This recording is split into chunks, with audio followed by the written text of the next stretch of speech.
Alcoa 10 Federal Credit Union has helped people save money for almost 80 years. Whether it's free checking, financing a vehicle, or purchasing that new home, Alcoa 10 is here to help you. Better rates, better service. Check them out at atfcu.com. Alcoa 10 Federal Credit Union, a place where you belong. Member NCUA. When I made the move to my own studio, I was worried about this. I was worried about that. I was worried about, hey, did I get this piece of equipment? Did I get that piece of equipment? Does that sound good? Does that not sound good? One thing I didn't have to worry about, that was office furniture, because Office Furniture Outfitters met my furniture needs. With a 50,000 square foot facility, they have East Tennessee's largest selection and are the best value for new and used office furniture. Located in Knoxville, it's easy to find everything you need for your new space, including desks, file cabinets, chairs, conference tables, and more. Office Furniture Outfitters is turnkey. They came to my place, we mapped everything out that was needed, they delivered, and get this, set everything up. To learn more about what Office Furniture Outfitters can do for you, log on to ofonox.com. That's ofonox.com. Deep down the middle's got his man, and he's gone. Jason Swain, touchdown. It's time for the Swain Event. Guess what time it is? My time. You can check your iPhone. Better say it's our time. With your host, Jason Swain. My man. Real sports talk for the real sports fan. All you chumps are gonna bow when I whoop him. It's time for the Swain Event, fueled by Dead End BBQ. Give me 2 pounds and a Ric Flair.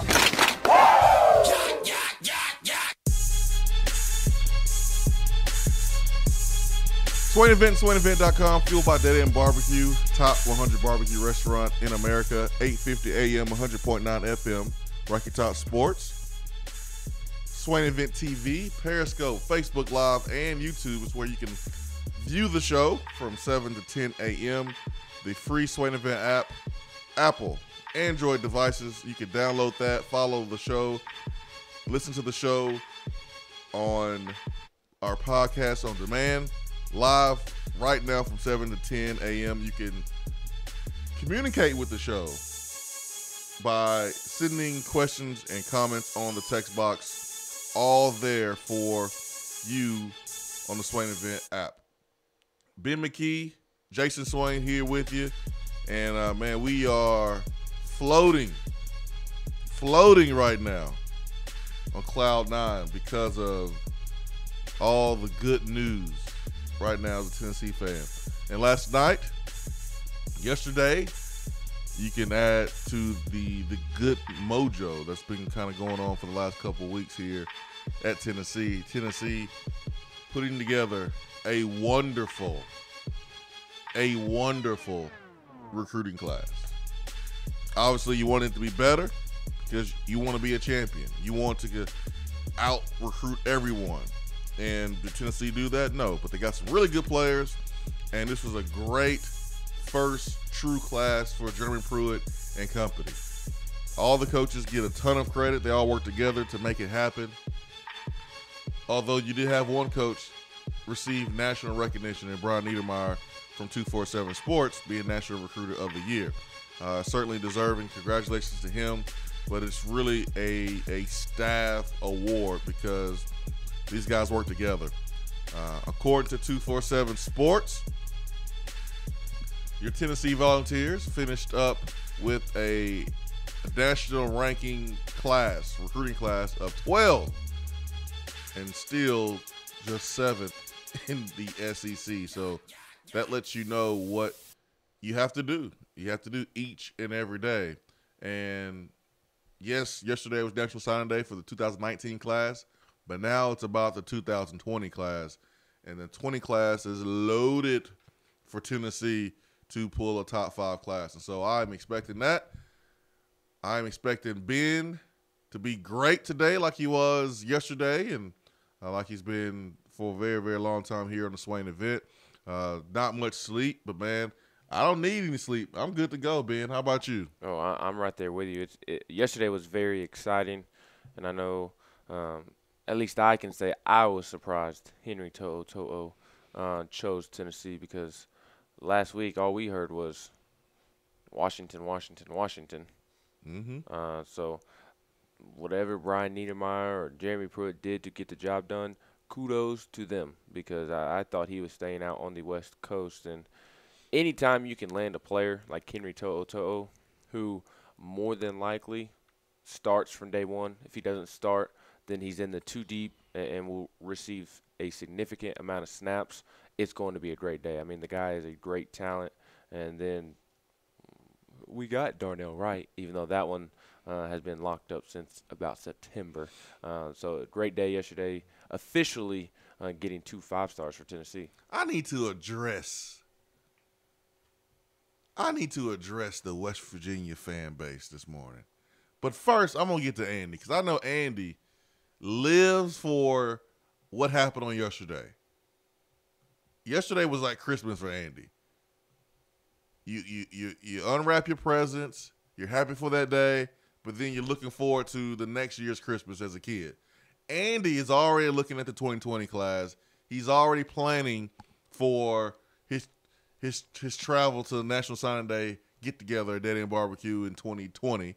Andy's already ready for the next class. Andy was really, really excited about it yesterday. I bet. Andy, good morning. What's up? Man, I tell you what. You can really, really, really tell that Coach Pruitt and this whole staff is so, hungry. Last night, Pruitt was like, okay, you see this basketball team? He was like, well, he didn't say but. He said they was kicking you know what. Mm-hmm. He said that is how we go when these recruits come, try to sell Tennessee. And he told us last night, he said, just hang in there. And he said, we're going to get it right. He said, but we got work to do now. And, man, I tell you what, last night at that National Signing Celebration, dude, it was crazy. You can just see the enthusiasm. Like Chris Rump, a.k.a. the Rump Shaker. Whoa, Andy. Who is this official? Is Rump Shaker? Is this official? That's his nickname. He likes being called the Rump Shaker. Did he give himself the nickname Rump Shaker? Yes. That's last night. You can't give yourself a nickname. What's my name? Wait. He asked the crowd what his name was, and did the crowd respond, Rump Shaker? I think I was the only one that yelled it. I don't think anybody really knew it. I think they forgot. I'm being serious. Were we at a recruiting party, or were we at a 2 Live Crew concert? He was getting us fired up. He was telling us to yell "Go Vols," and he's like, "It's too quiet in here." And man, I'm tell you what, Jim Chaney, he told us last night what his mindset was, and that building deserved to have water thrown on it because it was lit last night. I see what you did there, Andy. Was the roof on fire? It was more than the roof on fire. That's good, man. That's good. The energy with the basketball team, the program being so successful, fan base so excited about the basketball team. That stuff helps other sports. People don't realize that, but I've heard stories about Pat Summitt helping Tennessee football when Tennessee basketball was doing so well. So that's true. It's true. Andy. Pruitt last night was asked, was he done recruiting for this class that's for this year? He said it's done. He said we good. And they were talking about Crouch last night. They said that kid acts like a grown-up, that he is so... You look like one.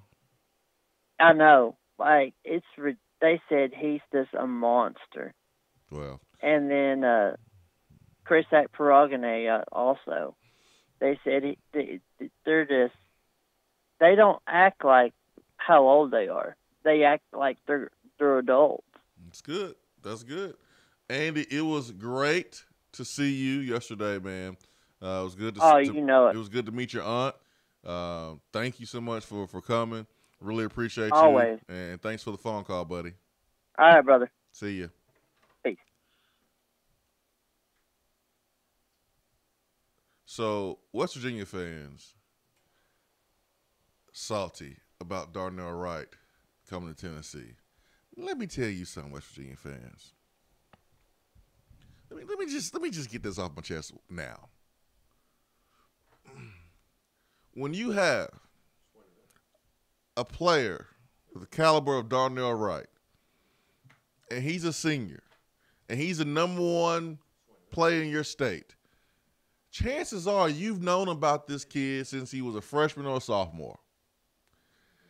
And you probably should recruit him. But according to reports, Dana Holgerson, West Virginia never really recruited him. Why? Why is that? Why is that?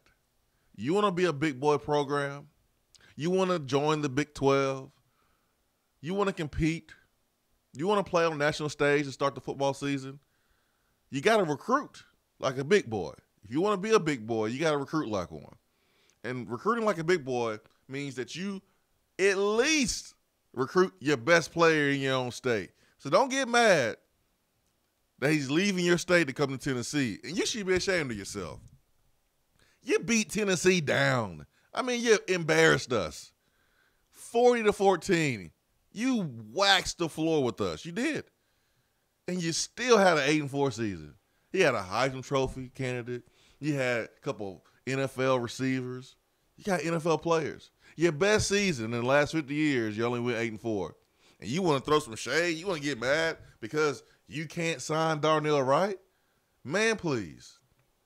Be a big boy. Be a big boy program. Y'all should know better. You have to also realize they are going through a really tough time right now with Bobby Huggins and their basketball team. Just saying, man. They're on edge as is. No, I'm just saying. Like, you didn't talk to Darnell Wright. You didn't recruit Darnell Wright. You don't need the head coach to recruit the best player in the state. If you know what I'm talking about. You don't need the head coach. If y'all know that he's the best player in the state, you make it happen. You got former players, you got current players, you got alumni. You let him know that you want him at West Virginia. And then you got some nerve to throw some shade because he picked Tennessee. Your best team went 8-4, and then your coach went to Houston. It ain't like he went to USC or Miami or Florida. He went to Houston. He was coaching in the Power 5, and he decided not to coach in the Power 5 because y'all didn't want to pay the man what he probably's worth. You are a Big 12 team now. You got to pay coaches. Now, I ain't going to hate too much because I like Neil Brown a lot. I'm a huge Neil Brown fan. And I'll be rooting for West Virginia because I'll be rooting for Neil Brown. Don't get mad that you can't keep your boy in the state. And one thing else, Washington, don't get mad that you couldn't bring home Henry To'o. Or as Turkey Man said, 2 toes. Turkey Man called him 2 toes. It's To'o. Don't get mad, Washington, that Tennessee came all the way across the country and took your cookies. Don't get mad. Get better. Get better. Don't get mad. Don't hate. Don't throw salt. Just go get better. Because that's what Tennessee is doing. We'll take our first break of the day and come back after this.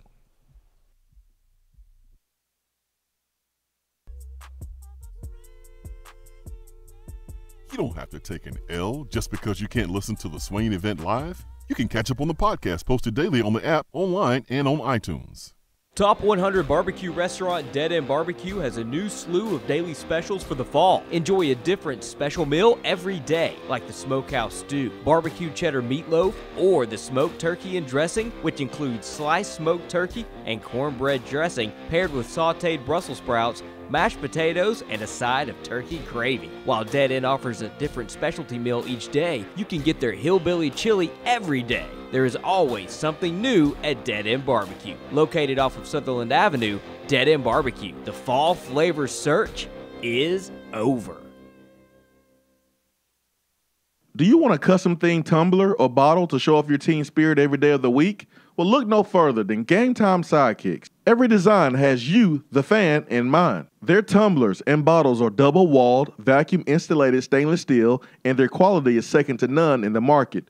From stainless steel sippy cups to tumblers and sports bottles, Game Time Sidekicks offers something for the fan of all ages to rep their team with. They have many different logo options, so fans will have something they are proud to carry around all the time. Use promo code SWAIN at checkout to get 20% off of your entire purchase at GameTimeSidekicks.com. They also offer $5 flat rate shipping. Be sure to check out the Game Time Workshop on the website and customize your tumbler to make it one of a kind with things like your nickname, number, or initials. Game Time Sidekicks. Show your colors and carry your team.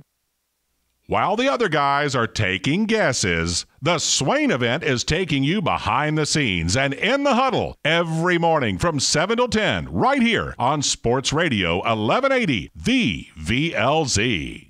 Are you looking to buy, sell, or invest in real estate? If so, then call me, Jennifer Morris with Keller Williams Realty. I take a no-nonsense approach to the real estate transaction. No fluff, just facts. Having lived and worked in the Knoxville area for 19 years, I am very familiar with the local real estate landscape and am ready to help you get the most money for your property with the least amount of hassle in the shortest amount of time. No one likes for their home to sit on the market for months at a time. If a straightforward approach to your real estate needs is what you prefer, then give me a call. Jennifer Morris with Keller Williams Realty at 865-694-5904 or email me at jennifermorris865@gmail.com.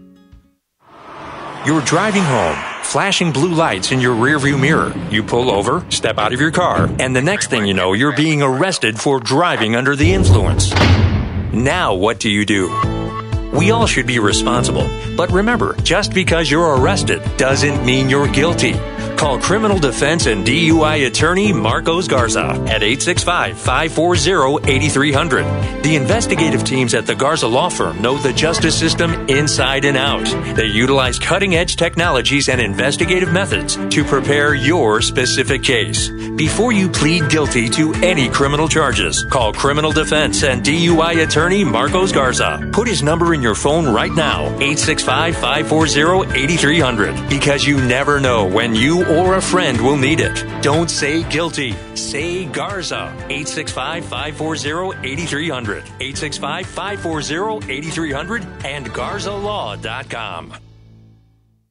You're listening to the Swain Event. And you know this, man.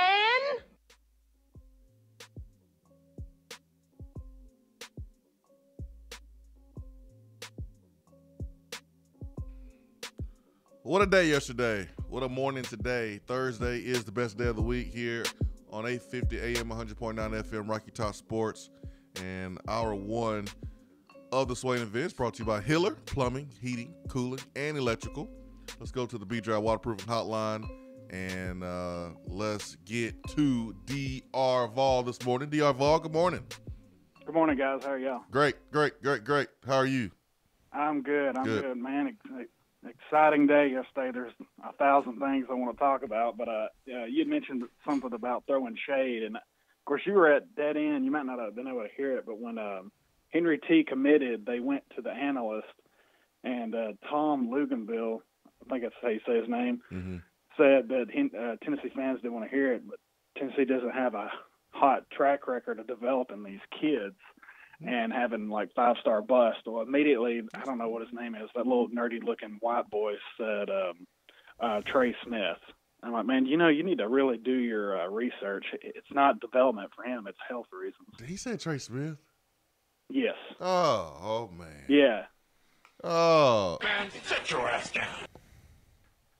I mean that's you need to really do your research. The 1 year he played, he was freshman All-American, and then he gets a life-threatening disease. Yeah. And you're throwing his name out there. Yeah.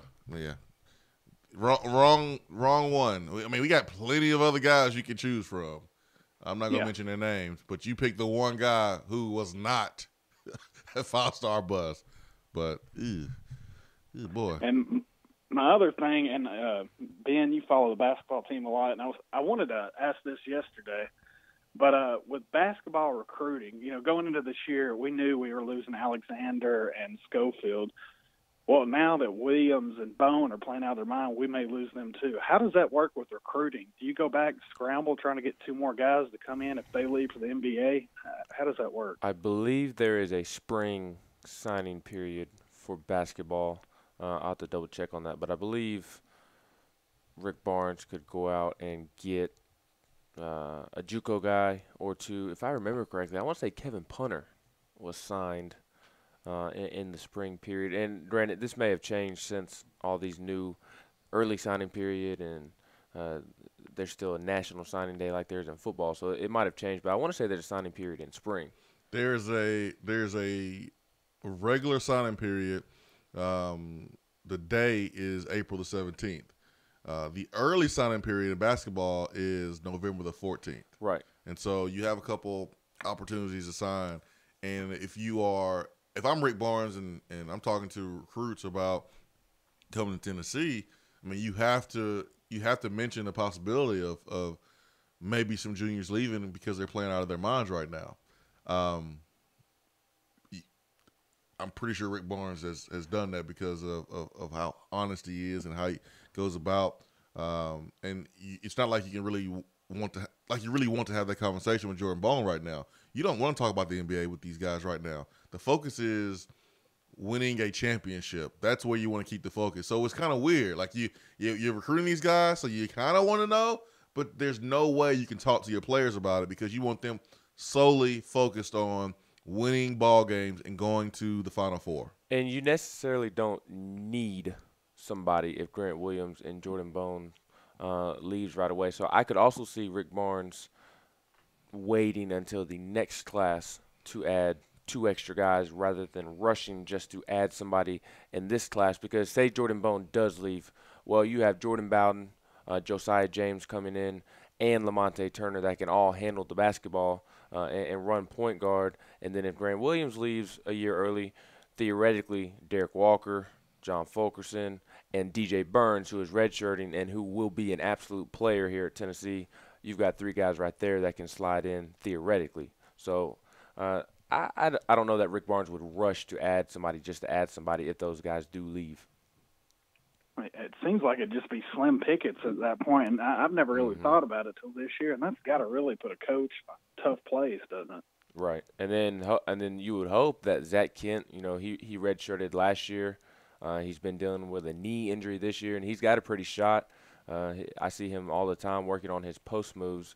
The hope would be for him to be ready to play as well. So they've got bodies that can play. It's not Jordan Bone. It's not Grant Williams. I got you.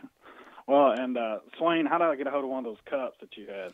I'm actually talking to the Game Time Sidekick guys today, and we are going to make that cup available. We'll put it up on the website at swainevent.com.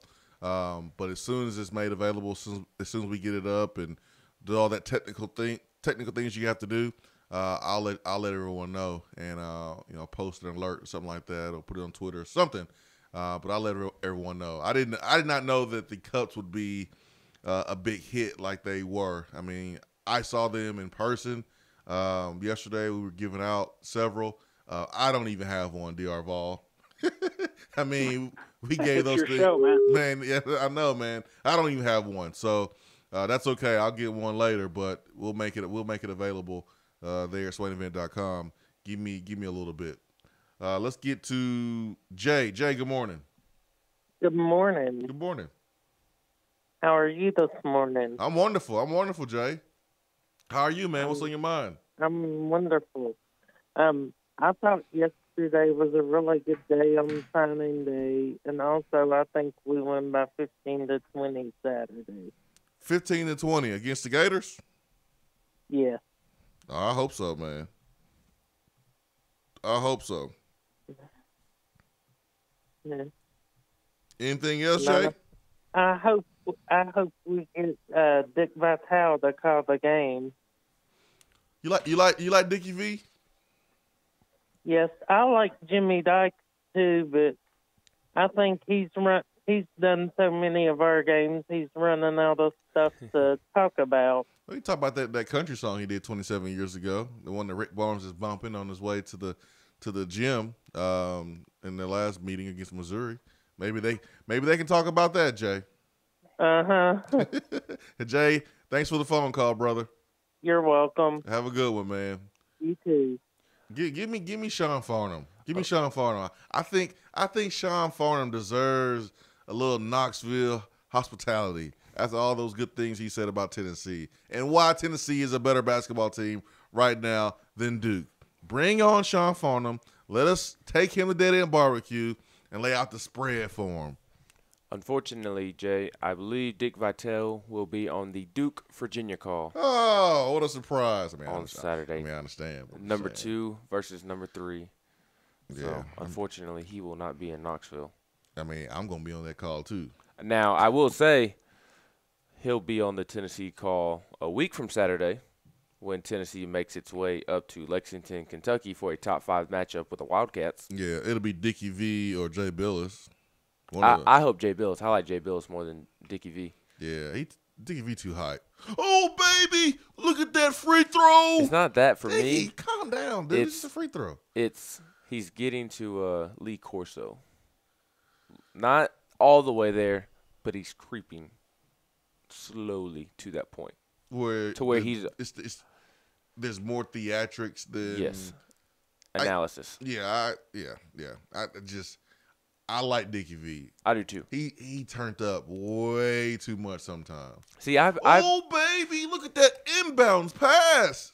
Dickie V, no one's guarding the dude. Yeah. A lot of people not slammed, but talked about how Joe Tessitore on the Monday Night Football call was too excited in the second quarter of a Week 3 football game. Give me an announcer that is excited. That's how I want to watch the game, with somebody who is excited. We don't have to treat picking up a first down in the second quarter like they picked up a first down in the fourth quarter to win the Super Bowl. Yeah. But give me somebody that's excited over somebody who's just kind of says it. There's a difference between Dickie V and Joe Tess for sure. Dickie V is 60 minutes of it. Mm-hmm. But I like Dickie V. I'm not gonna sit here and act like I don't. I do. Too. I like Billis. I like really all the ESPN guys that call basketball games. I enjoy them. I think they all do a really, really good job. 865-255-03 B-Dry Waterproofing Hotline. We got Around the SEC coming up. You don't care, but I'm gonna tell you anyways. NBA trade deadline. Oh, today's a rough day for me. Ben is nervous because Mike Conley may be on his way out. The Grizzlies may be building for the future, man. I'll be frustrated if they deal Mike Conley. I'm cool with Marc Gasol moving on. It's time for both sides to part ways, but I will be disappointed if they move Mike Conley. I will get to the text box with some questions about Henry To'o. Two Toes. No, he didn't go to Washington, Alabama, so we got to get his name right. It sounded like you just said a city in Alabama. He didn't go to Washington, Alabama. No, he didn't go to Washington or Alabama. We need to get his name right, and a nickname would be awesome. So if we can find out if he has a nickname, that would be great. We can go with that. And I bet I'll find out because of his culture, he has a pretty cool nickname. Yeah, I think I'm gonna try to find out so we can call him out his nickname. Now, since he is family now. It's probably going to be something harder to pronounce than To'o.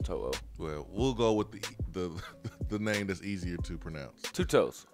No, we gonna do that. 865-255-03. Around the SEC coming up next.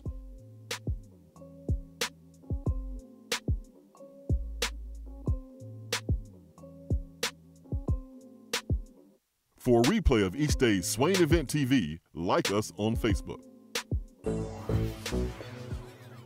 We have all made the mistake of dropping or breaking our smartphones.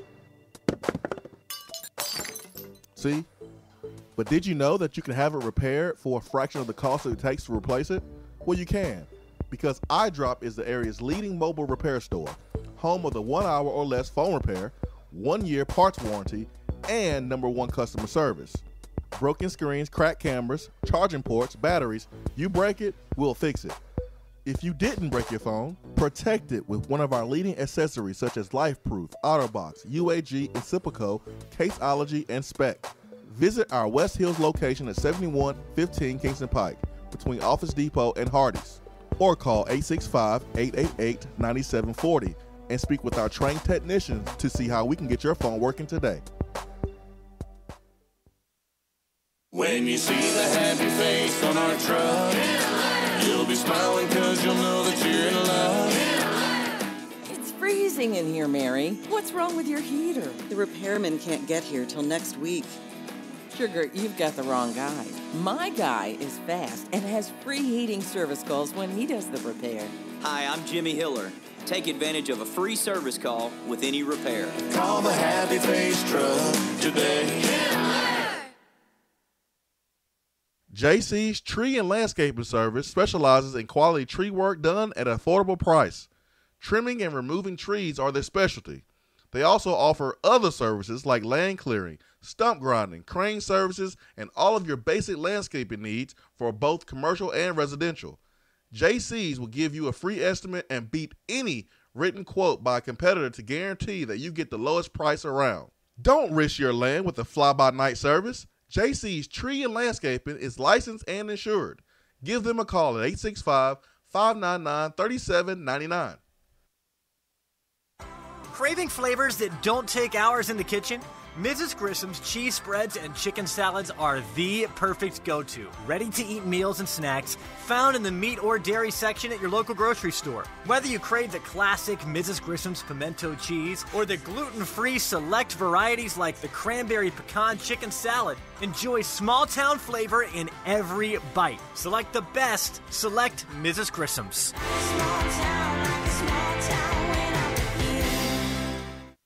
I'm Vince Moore, wide receiver, VFL 1991, and you're listening to the Swain Event.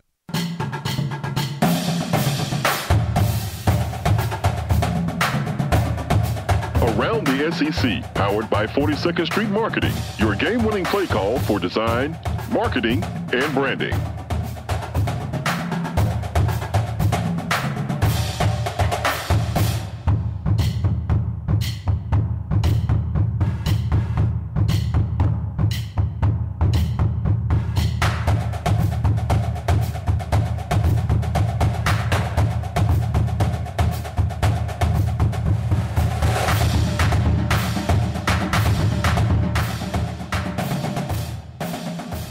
Around the SEC is brought to you by 42nd Street Design, 42sd.com. Call Mike at 865-382-7007. 42nd Street is right there in the heart of Maryville, Blount County. They do a wonderful job with logo design, print design, and web design.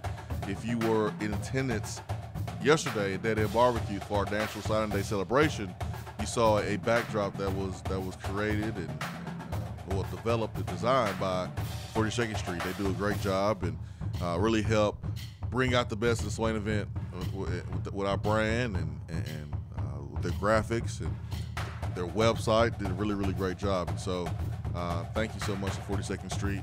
But if you are in need of a branding upgrade, give my friend Mike a call over there at 42nd Street. Again, his telephone number is 865-382-7007. Ben, where are we going around the SEC today? Have a couple of basketball scores from last night before we get to some football notes. Okay. Ole Miss defeated Texas A&M 75-71. Alabama beat Georgia 89-74. And then what was a good game, you and I watched the finish of the game after we concluded our live stream on Swain Event Plus, which if you missed last night, you can go back and listen to the audio on Swain Event Plus. It is posted. I posted that last night, so please go back and watch that if you are a subscriber to Swain Event Plus. But we watched LSU Mississippi State, and LSU squeaked out a road win 92-88. their big man, freshman Naj Reed, went off. I finished with 28 or so points and was just draining shots left and right. And what's crazy is he's a true freshman, and the guy looks like he's 45 years old. He looks like somebody's uncle at a barbecue. He looks like he got about 4, 5, 6 kids, done some time. No, I'm kidding. He honestly, he looks like Tiny Richardson. I looked at Swain yesterday. I said, why does he look like Tiny Richardson? Just like him. And then obviously yesterday was National Signing Day, and this is according to 24/7 because I do prefer 24/7's rankings to ESPN's and Rivals rankings. Nothing against those guys. I just prefer 24/7. And this is where the SEC finished, where teams in the SEC finished amongst the conference. You can guess who finished first and who finished last. Alabama finished first in the rankings, and then Vanderbilt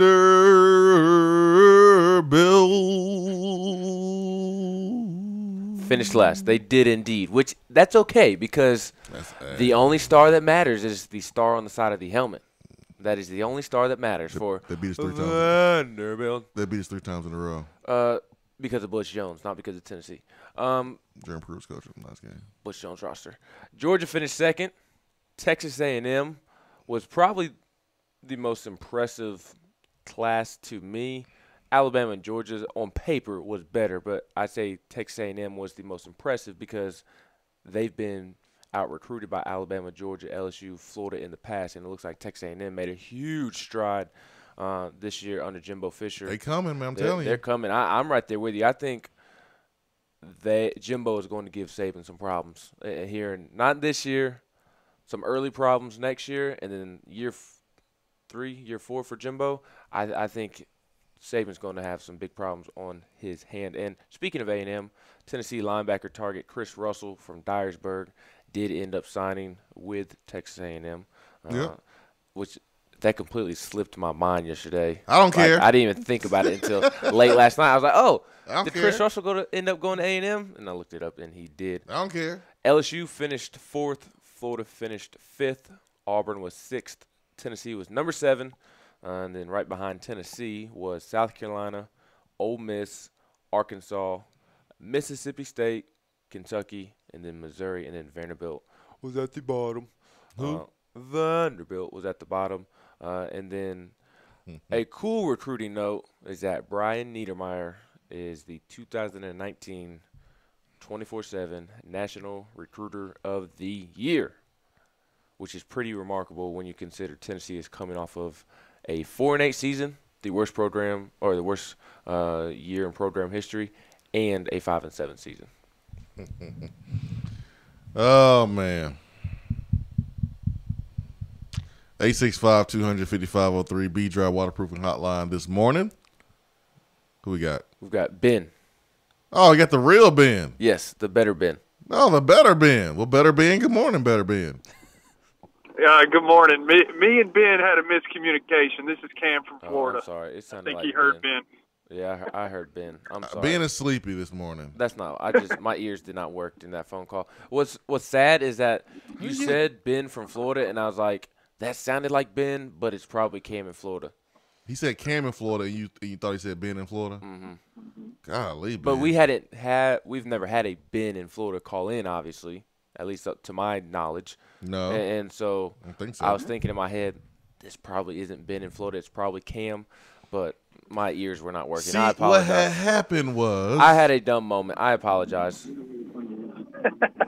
It's all right. I was staying home yesterday with my son. He was sick, so we were in the living room when I'm not going to say his last name, when Henry T made his commitment. And I got so excited, I nearly gave my 1.5-year-old shaking baby syndrome. I had to sit him down. Man, I remember we were at Dead End BBQ. Now it was 3 o'clock. So it was 3 o'clock, and we're sitting there on the patio. It's a good handful of us, about 10, and we're still sitting there. And I said, man, if Henry To'o picks Tennessee, I'm going to run out of Dead End BBQ and run down Southern Avenue. And I didn't make it quite far to the street. I made it halfway through the parking lot because Vol Patriot of all nations, cock-strong son. He tackled me. He tackled me. I didn't make it. And so, didn't make it, man. But I was excited, too.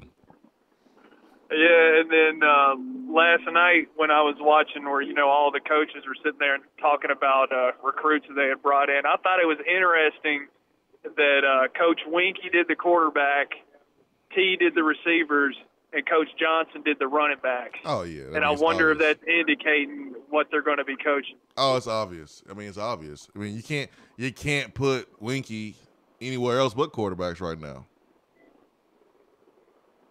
Yeah, it was weird that they replaced Coach G with Winky at running backs, but I think I like the spread now. I like where everybody's at. Yeah, the plan was for him to be a better recruiter than Robert Gillespie, and for that IMG connection to pay off more than it did. But hey, Winky can have a better year this year, as well as some other guys that did not get the players that they were assigned to. The 2020 class has a lot of really good players in it. Really good players on the defensive line, great players there in the interior on the offense. There's a chance to really have a bounce-back recruiting year for some of the coaches that did not have the year they wanted to have this year. Yeah, well, I hope so. They did an outstanding job. I think this is a special class. There was players that from the very beginning I was hoping that we'd get that we ended up getting, and I hope it translates well to the field. Me too, man. Thank you, Cam. Cam in Florida. Cam. Good together, Ben. The best Cam I know. Better than Cam Newton at everything he does. Oh, that's easy. That's easy right there. I'm going with Cam in Florida over Cam Newton. 865-200-5503, B-Dry Waterproofing Hotline. I will say, I'll take Cam Sutton over Cam in Florida, though. I'm sorry, Cam in Florida. Cam Sutton was a good defensive back for Tennessee. One of my favorite players. I'm taking Cam in Florida. Fair enough. I'll take Cam in Florida. Because he just called for the time being. Showing love to the Swain Event. I'm taking Cam in Florida right now. You know what? You're right. I'll take Cam in Florida over Cam Sutton until Cam Sutton calls into the Swain Event. Why don't you just diss him? Why don't you just diss him? Well, you've already called him Ben, which is an insult as it is. And then you told him that you would rather take another Cam than him. Golly, Ben, you're just disrespectful, man. It's Cam Sutton, though. You're disrespectful. It's Cam Sutton. I don't care. Who we got next? Lance. Lance, good morning. You sure it's Lance? Yes, I'm positive. Lance, good morning. It is Lance. He got it right. I'm just glad he didn't switch his name on me because I know for a fact he said Lance when I answered the phone. That would have been funny, though, if he switched his name just on purpose. This is Volstorm. Just kidding. Lance, good morning, man. Swain, the main thing, I'm counting on you. I saw somewhere last week, I can't remember, is my problem. I done got to that age. That the coaches are going to be here in Memphis today. And not a one of these TV guys here gave any news report last night. I called all three of them and cussed them out. Do you know where they're supposed to be and what time? I don't off the top of my head, Lance, but I can find out, man. I can find out. I think they do. But I don't know what time because I called the hotel last night and the events manager had gone home. So let me get that information for you, Lance. I got you, man. Swain, you the man. I don't know about Ben. I'll see you. I got you, Lance. I will find out. He called the news stations and cussed them out for not giving information about his volunteers. Maybe Penny told him don't talk about Tennessee anymore. Keep my name out your mouth. Maybe. I'm finding out for you right now, Lance. So give me a second. Who we got next? TC. You sure? I know for a fact. Is it CT or TC? It's not C-Tump. It's TC in Athens. And if he changes his name, he's lying. Let's get to TC, man. You never know about the salesman. They don't always tell the truth. TC, good morning, man. Swaino. My man. What's up? What's up, man? It was so good to see you, man. Really appreciate you coming up. Golly, man, it was good to see you. Man, it's great seeing you, too. What an incredible turnout there, man. What I got to know is where we're going to do it next year, man, because I don't know if Dead End can hold all these people. Man, we're gonna keep doing it. Maybe if the rain holds up and the weather permits, we can let it spill over into the parking lot. Who knows? Whatever it takes, man. But you might have a point there, TC. We can't take it to the parking lot. There already wasn't any parking spaces, man. Nah, well, you're right. We're right. That was the first thing brother, we gotta TC figure said when he something out, walked brother. in. Yeah, I mean, that's a good problem to have. So tell me this, Swain. You don't even have one of your own cups yet, or are you gonna put it on layaway too? What's up with that? Yeah, I think I might have to do that, man. I might have to put my own cup on layaway. Because I mean, I think I spent all my money for the recruiting celebration. Oh man, Pockets a little thin right now, TC. Pockets a little thin. I think I need to go sell some water. It's a sweet cup, man. I've been drinking coffee out of it already this morning, and it's really nice, man. I encourage everybody to get one. One of the things I was calling about this morning is I noticed that tweet that Jonathan Hefney put out last night, showing a picture of the newspaper, all the guys that were a part of his recruiting class, which you were a part of that, Meacham, Brett Smith, Corey, I believe. Corey Campbell. Corey Campbell, I believe. Rashawn Fella. Just Daniel Brooks. Name after name of guys that were contributors at Tennessee. Now, obviously, not all of them were all SEC or all Americans, but almost every name, just about every name on that list was a guy that contributed pretty heavily for Tennessee. And it just made me think about how many guys we've had over the past 5 to 10 years who we were so excited about on signing day that literally never contributed. Mm-hmm. And it's time for us to take these recruiting classes that we're bringing in and actually see guys, 80 to 90% of those guys or even more be actual contributors to the team on game days. You talked about it a little bit last night about guys because somebody wanted to hear about walk-ons, and you said there's a difference between depth and competitive depth. It's time for these guys to provide that competitive depth, and I think they will. I think we're headed back in that direction. What are your thoughts on that? I completely agree with you, TC. Last night on the Swain Event Plus live stream, someone asked about the list of all the additions on with this team and this program, and asked about the preferred walk-ons. And I'm not being disrespectful at all. At least that's my intention. But I'm not going to hype up preferred walk-ons. I'm not going to do that because the reality of it is those guys have an uphill battle to contribute. And they're going to have to outwork and outperform some guys who are more talented than them in practice for a consistent period of time to get recognition. And when they do that, then we'll talk about them for an extended period of time. But for right now, I'm not going to do it. I played on a team where I played with one of the best walk-ons I've ever seen, and that's David Yancey. And Yancey was a baller at running back and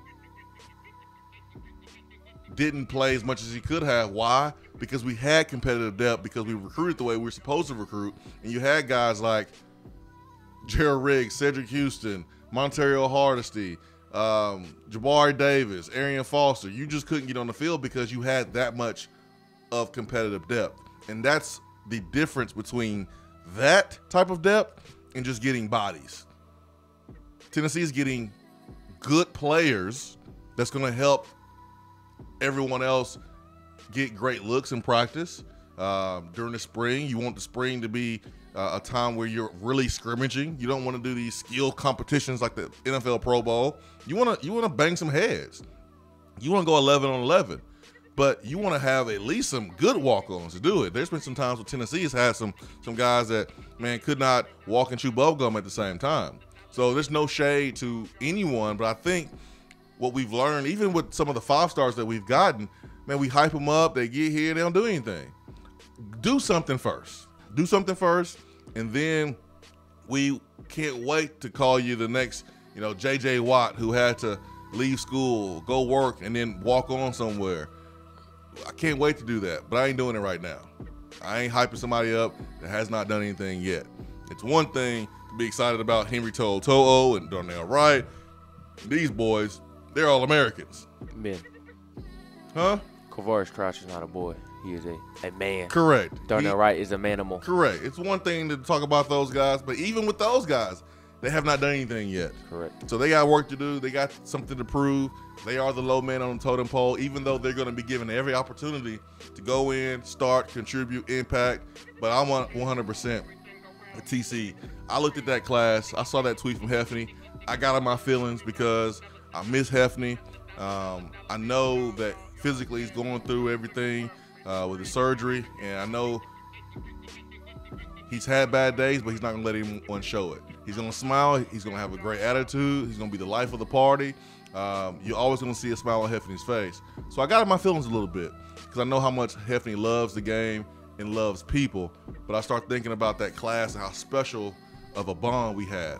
Daniel Brooks no longer with us. But TC is right, man. Those guys contributed. We had a friendly bet. I'll shut up and take in after this.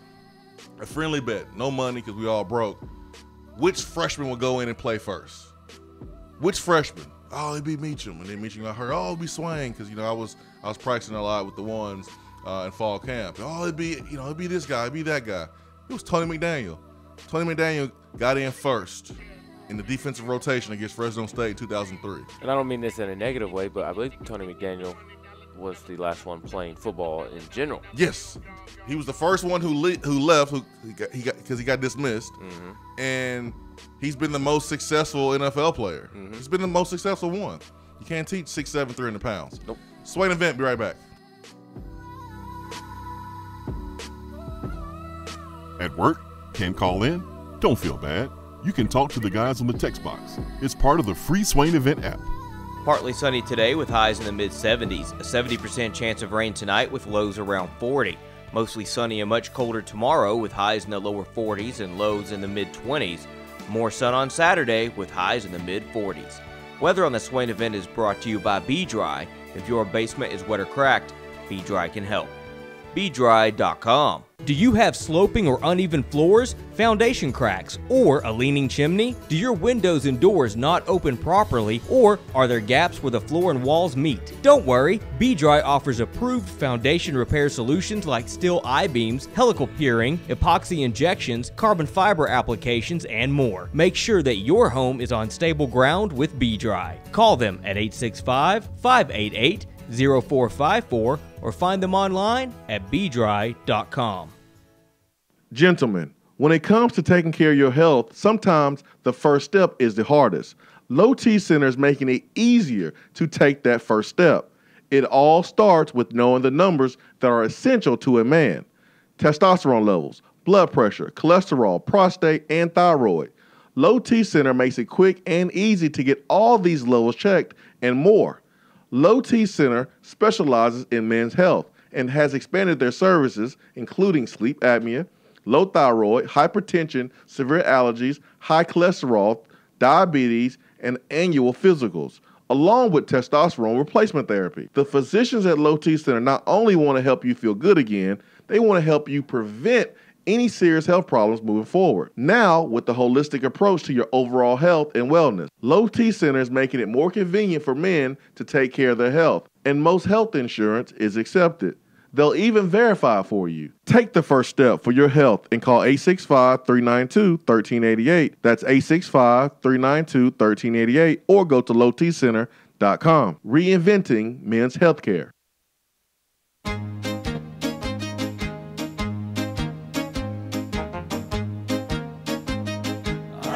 Goes your car insurance. Nobody likes surprises, so switch to Erie Rate Lock. Get a great rate that stays that way even after an accident, ticket, or inflation. In fact, it's locked until you change a car, driver, or your address. Your Erie agent in Knoxville is InsureFit RM. Get a quote at 865-684-4900. That's 865-684-4900. Erie Rate Lock does not guarantee continued insurance coverage. It's not available in all states. I just wanted to come by and congratulate you on the great work you've been doing. I like your style. You remind me of a young me. Failure is not an option. That boy is good. Hoes remind yourself, nobody built like you. You design yourself. Attaboy.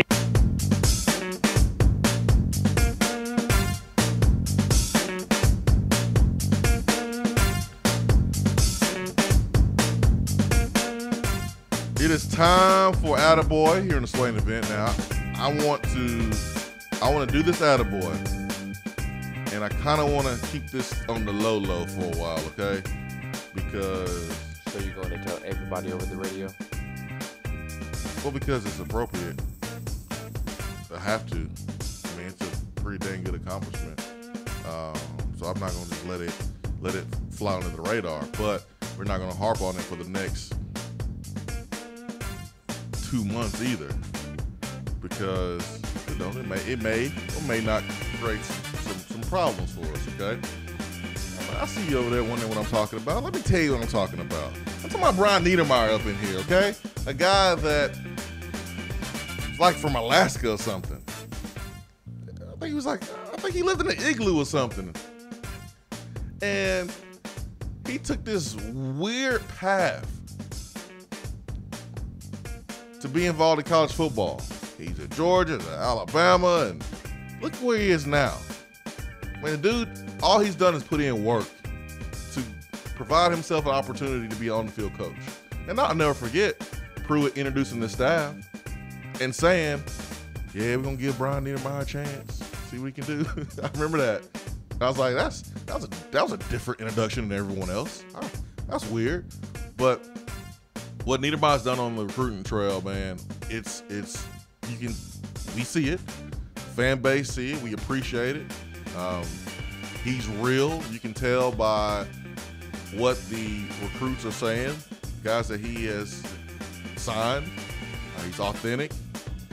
We can see that in his tweets when we read them and laugh. He got National Recruiter of the Year for a team that was 5-7. The reason why I'm gonna give him his love today and shut up is because we don't need other schools trying to come up in here and take Brian Niedermeyer. That's what we don't need. All right, but he deserves an attaboy today. I'm gonna give him his attaboy today. But get back to work, coach. Get back to work. Let's have him fly under the radar. We don't need another SEC school trying to take him. We don't need that, because I know if I'm one, I will call him. Unbelievable job.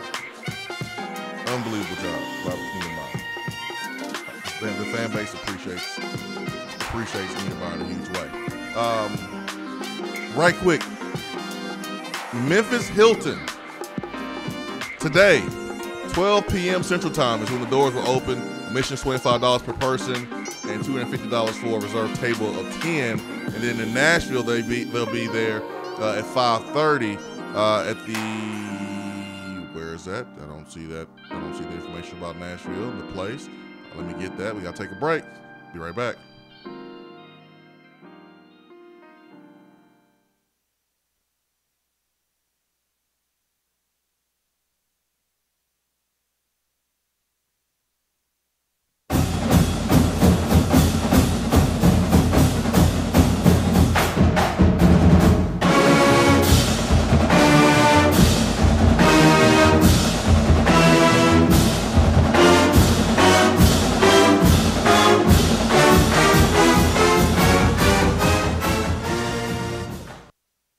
Touchdown or turnover is up next on the Swain Event.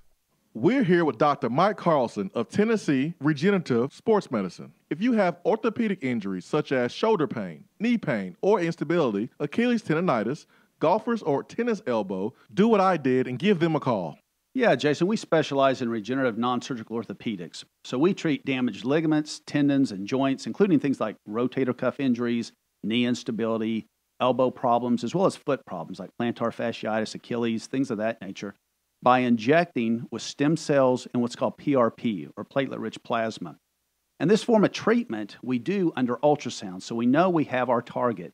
And it also stimulates the body's own reparative process, and this allows for the healing of damaged tissue.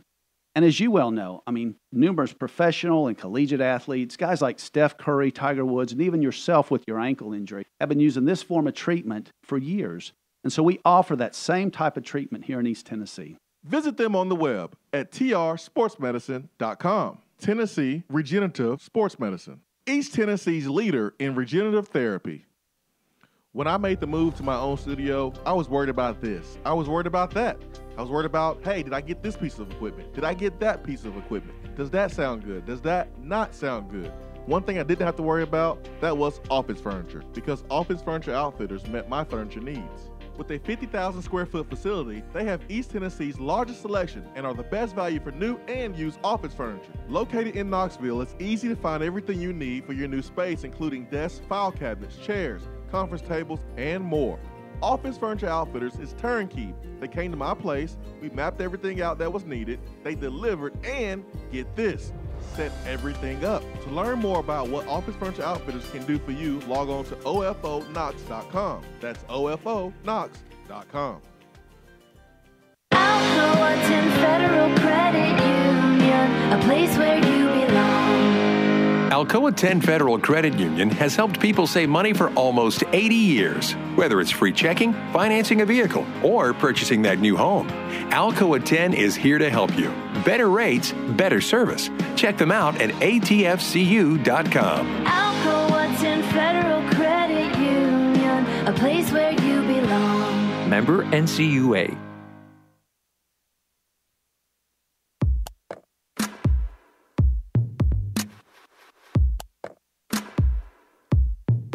Touchdown or turnover is backed by Alcoa 10 Federal Credit Union, a place where you belong.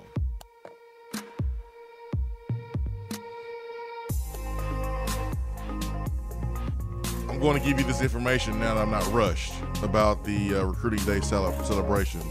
So today they will be in Nashville and in Memphis, okay? In Memphis, it will be at the Memphis Hilton. And the lunch celebration is going to start at 12:30. The doors will open at noon.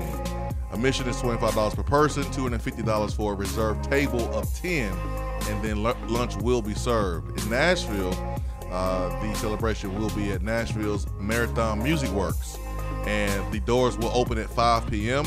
The event starts at 5:30, and also admission is $25 per person.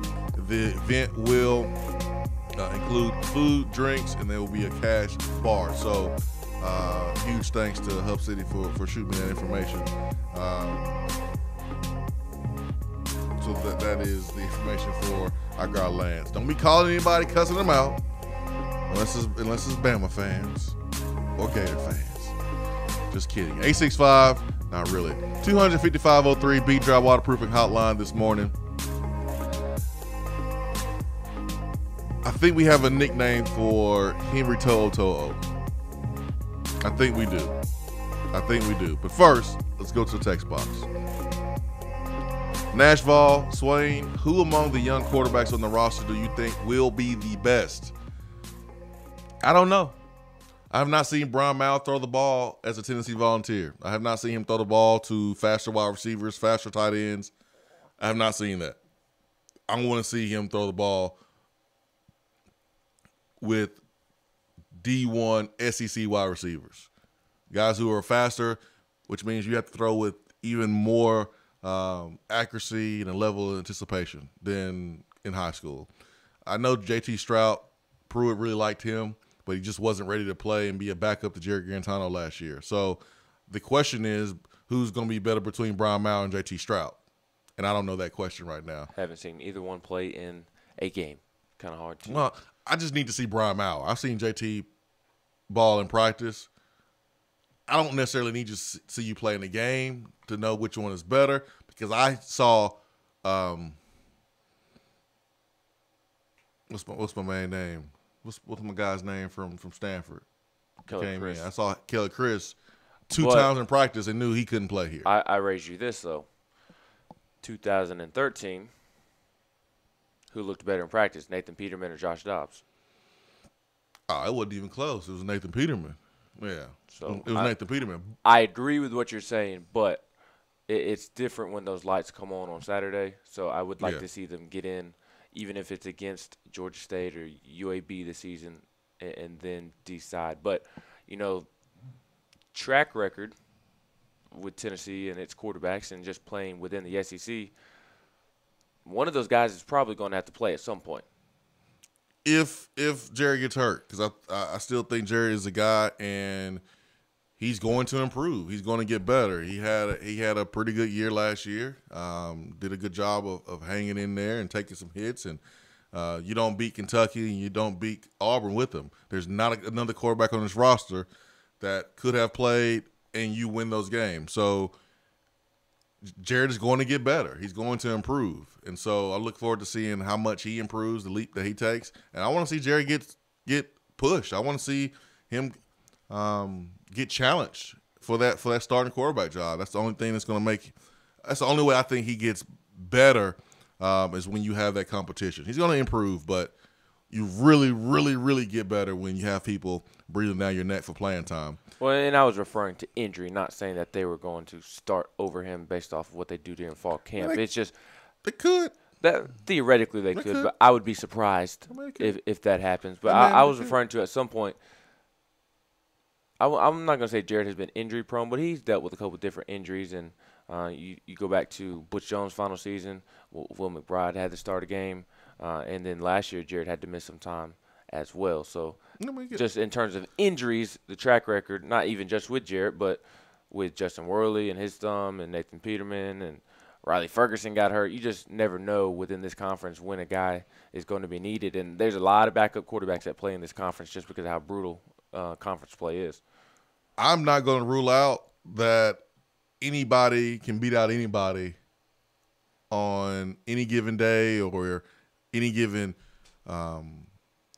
season. And what I mean by season, I look at college football as having 4 different seasons. You have your winter season, you have your spring season, you have your summer season, and then you have your fall season. And people are listening going, duh, but as it relates to football, you have a winter conditioning season.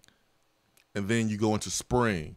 You're hitting, you're practicing 2 times a week, you're scrimmaging, you have the game. That's its own season. And then it transitions to the off-season summer workout. And then you have the fall camp and then the regular season there. I'm not going to count out anybody from just working their tail off and developing and just the coaches just can't take him off the football field. That happened with Jake Fromm. It happened with Johnny Manziel at Texas A&M. It can happen here. So although I think Jared has the edge and will be the guy, I'm not going to completely close the door. So what you're saying is J.T. Shrout and Brian Maurer is the next Johnny Manziel and Jake Fromm. If that's what you want to take from it, cool. Whatever. That's what I heard, and that's what I'm taking from it. Cool. Nacho says you say Peterman was a better thrower than Dobbs, and he was. Dobbs did get a lot better after Peterman left. Dobbs got better when Peterman was there. Dobbs got better every single day. Dobbs threw the ball better as a freshman than what I saw from Kelly Chris last year. I'll just say that and keep it moving. And that's saying something. Tennessee Jed, pretend Trey Smith can't play next year. What do you project as our starting offensive line? What coaches besides Winky didn't pull their weight recruiting? Pay Niedermeyer. Here's the funny thing about this text. Winky is spelled W-I-N-K-Y. And then Cruton is spelled K-R-O-O-T-I-N. I'm not going to sit here and tell you who didn't pull their weight. I think you had guys who stood out, who did a great job in Niedermeyer, and then you had other guys that missed on some players, and it wasn't because of effort. It wasn't because of, they didn't put the time in. Some of them were fighting uphill battles. Some of them had other schools just bring the full court press, and there's nothing that they were able to do. I'm not going to sit here and try to pin coaches against each other and rank coaches and stuff like that. But as far as offensive line projections, if Trey Smith can't play, I think Jerome Carvin's best position may be guard, but he did play some tackle. And I'm a little nervous about starting 2 true freshmen at tackle and them being responsible for Jared Garantano's health. I hope that these two freshmen come in and they're just like Trey Smith was as a true freshman. But that just that don't happen a lot. But you look at Brandon Kennedy, he's going to be back. Left guard, with Drew Richmond leaving, that leaves up a position for left guard there. Maybe that's Carvin. I'm trying to think who else is on this offensive line. From left to right, I would go. I think I agree with you. I'm a little weary about starting true freshman offensive linemen, but what's crazy is that it's still better than what Tennessee currently has on the roster. So I do think in some form or fashion, Wanye Morris, Darnell Wright will be your guys on the end. And then at left guard, I think you could see Jameer Johnson, Jerome Carvin. At center, Brandon Kennedy. I think Ryan Johnson will be at right guard. So I think you'll see the two freshman tackles playing tackle, and then Jameer Johnson or Jerome Carvin at left guard, then Brandon Kennedy, and then Ryan Johnson at right guard. I think that's what would happen. But I will say, Melvin McBride, Jackson Lampley, Chris Hack-Progene, especially Chris Hack-Progene, with him coming in early and being here all winter long and winter workouts, I think he could push for playing time at guard. I don't think Jerome Carvin and Jameer Johnson had such a great season to the point where Chris Hack-Progene can't catch up to them and play guard. Because I do think Hack-Progene plays guard. Yes, I think he plays guard too. I will say this, Jeremy Pruitt mentioned yesterday that all of the offensive linemen are very athletic. They're great at moving their feet. They have great technique. And he also mentioned that they're very versatile. Darnell Wright's the one that can play all 5 positions, but the offensive linemen that they did bring in are still versatile for the most part, and which is what they like to do because they don't want to have a guy that can only play center, can only play guard. They like to have guys that you can move around because you never know what might happen in a game. What if Wanye Morris goes down and you have to slide Jameer Johnson out the left tackle? So, do you want the Henry To'o nickname, or do you want to go to the phones first? It is Turkey Man, right? Well, let's go. No, it's not. It's David in Louisville it's first. David in Louisville. Then Turkey Man. Where's Hub City? Did Hub City call in and drop? He said he had to run. I told him to call back in later, so hopefully he will. Let's get to David in Louisville first. David in Louisville, good morning. What's up, Swain? What's up? Ain't nothing, man. Great day yesterday. I'll try to keep it short. I'm excited about this nickname you got. Got a football comment. Just thinking about it off the top of my head driving.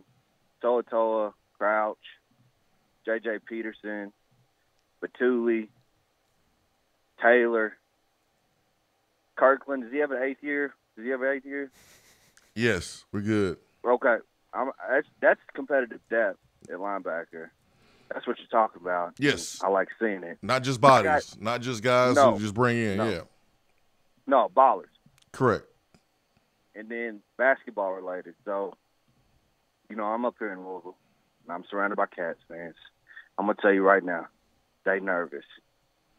They nervous, man.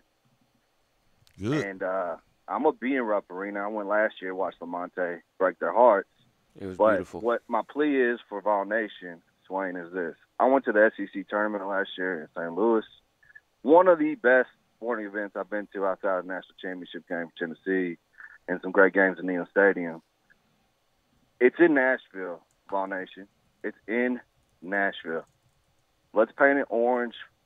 Let's get these Cat fans 50-50 at least. And let's take home a crown. Let's get it. I'm going to be there. I'm going to hang up. Go Vols. Great day yesterday. Love y'all. Thank you, David. Thank you, man. Safe travels to Lexington, and hope you have a great time, man. Hope Tennessee gets the win and you're able to brag just a little bit more. Let's keep it moving, and let's bring in Turkey Man. Turkey Man, good morning.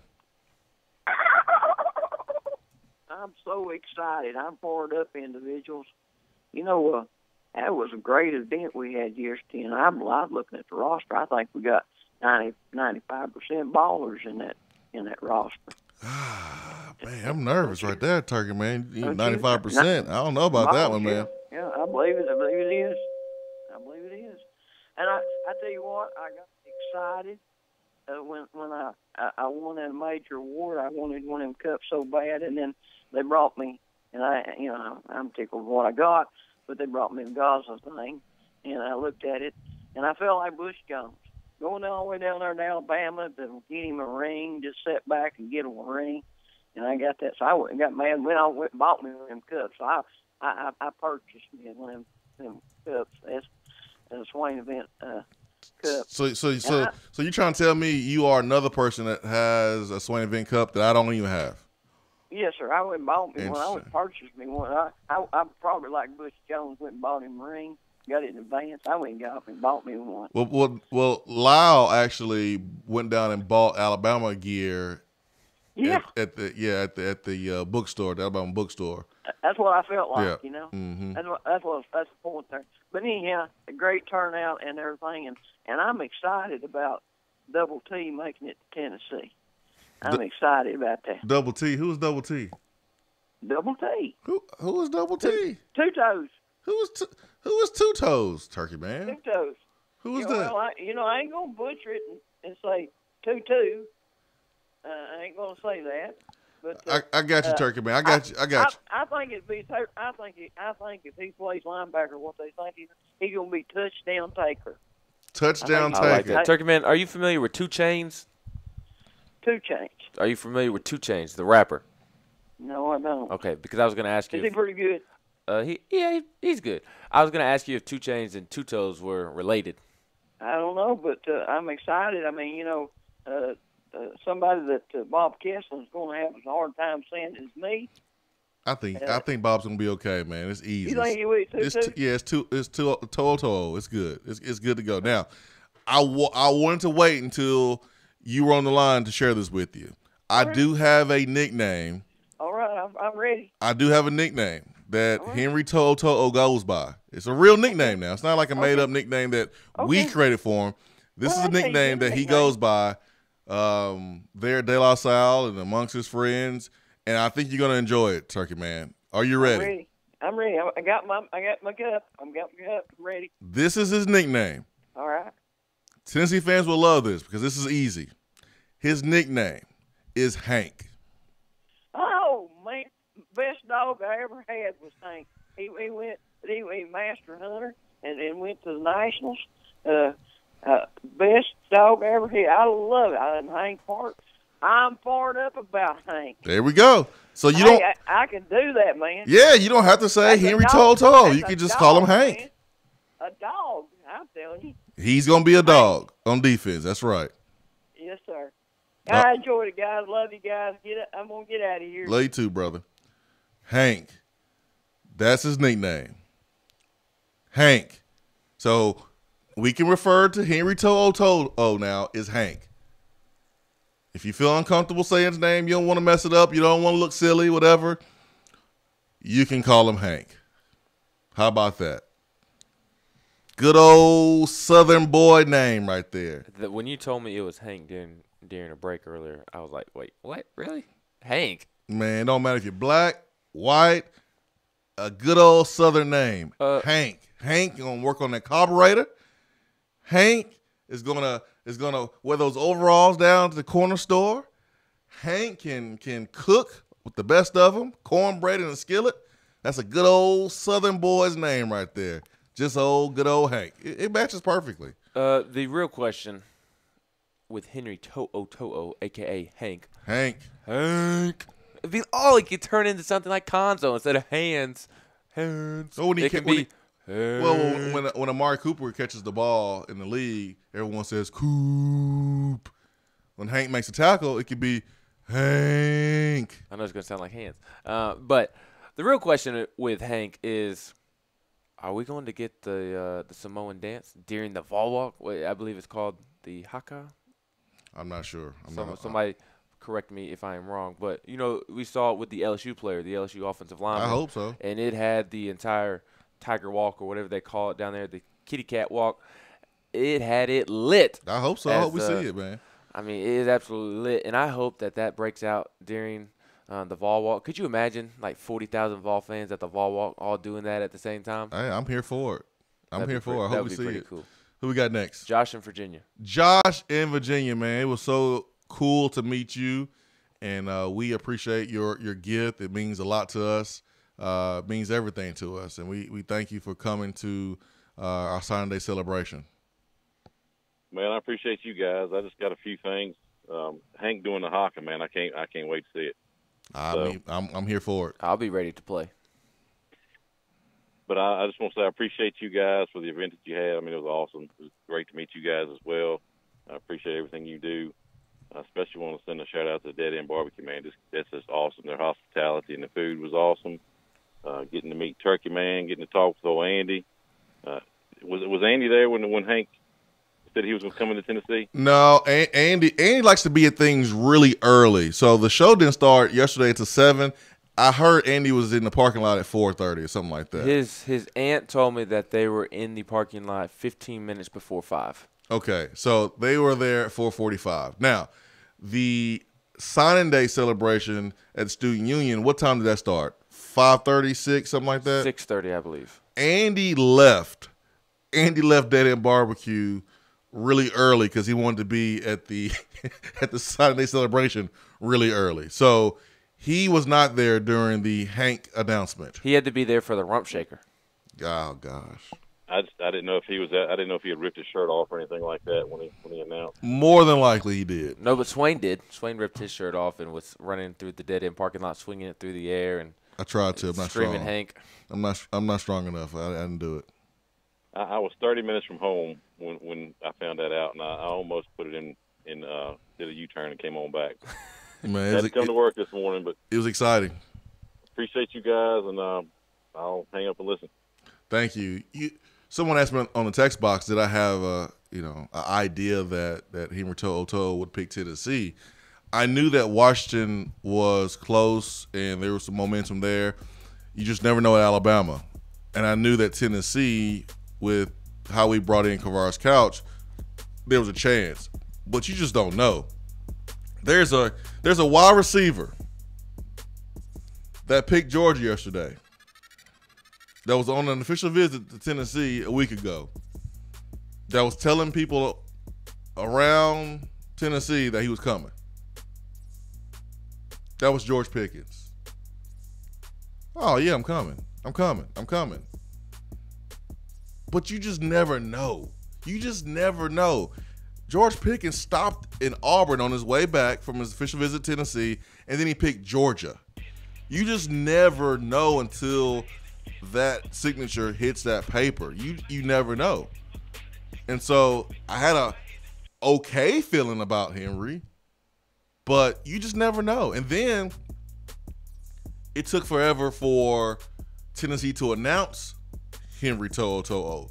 So then everyone was kind of freaking out and wondering, oh, is this a bad thing, whatever? Did he change his mind? This is Tennessee. Oh, things are going so well the last couple weeks. Here it is. I knew I shouldn't have took my cup off. It's getting ready to happen again. And it was just something really minor. It wasn't that he had a second thought or he had cold feet. It was nothing like that at all. They just had to get the paperwork in, and that was it. But never wavered on their decision. It was weird, though, because his announcement, it looked emotional. It looked very emotional, man. It scared you because I heard you over there as he was going through and thanking everybody. You were like, uh-oh, this is weighing on him. Yeah, man, I can tell because I've been there before. It was heavy on him. It was heavy on his heart. And I think I know why, man. He's getting ready to leave his family for the first time. That's scary as a 17, 18-year-old kid. He's not, like, for me, it was easy because I'm going from Huntsville to Knoxville, 3 hours away. You always go back home. And I always go back home because my fiance lives in Huntsville. But this guy is going 3,000 miles all the way to Knoxville. And I'm sure he has a little boo thing, and he's got a ton of family and 3 younger siblings, I believe, and his parents. I mean, that's scary when you take football out of it. Yeah. I mean, he'll be surrounded by great people at Tennessee that will take care of him. Yeah. But there's nobody like your own family. No doubt. That can take care of you. No doubt. Kevin Simon is going to be like family. Niedermeier's going to be like family. And Tennessee is going to be like family. Something that he said. I'll say this. No one drives across the country like Kevin Simon. Kevin Simon will drive to California with no problem. I don't like drive past more than 5 hours. But Kevin Simon makes that drive in his sleep. It's remarkable. It's remarkable. But kudos to Kevin Simon. Great job, Brian Niedermeyer, for bringing home Henry To'o, a.k.a. Hank. There you go. Be right back.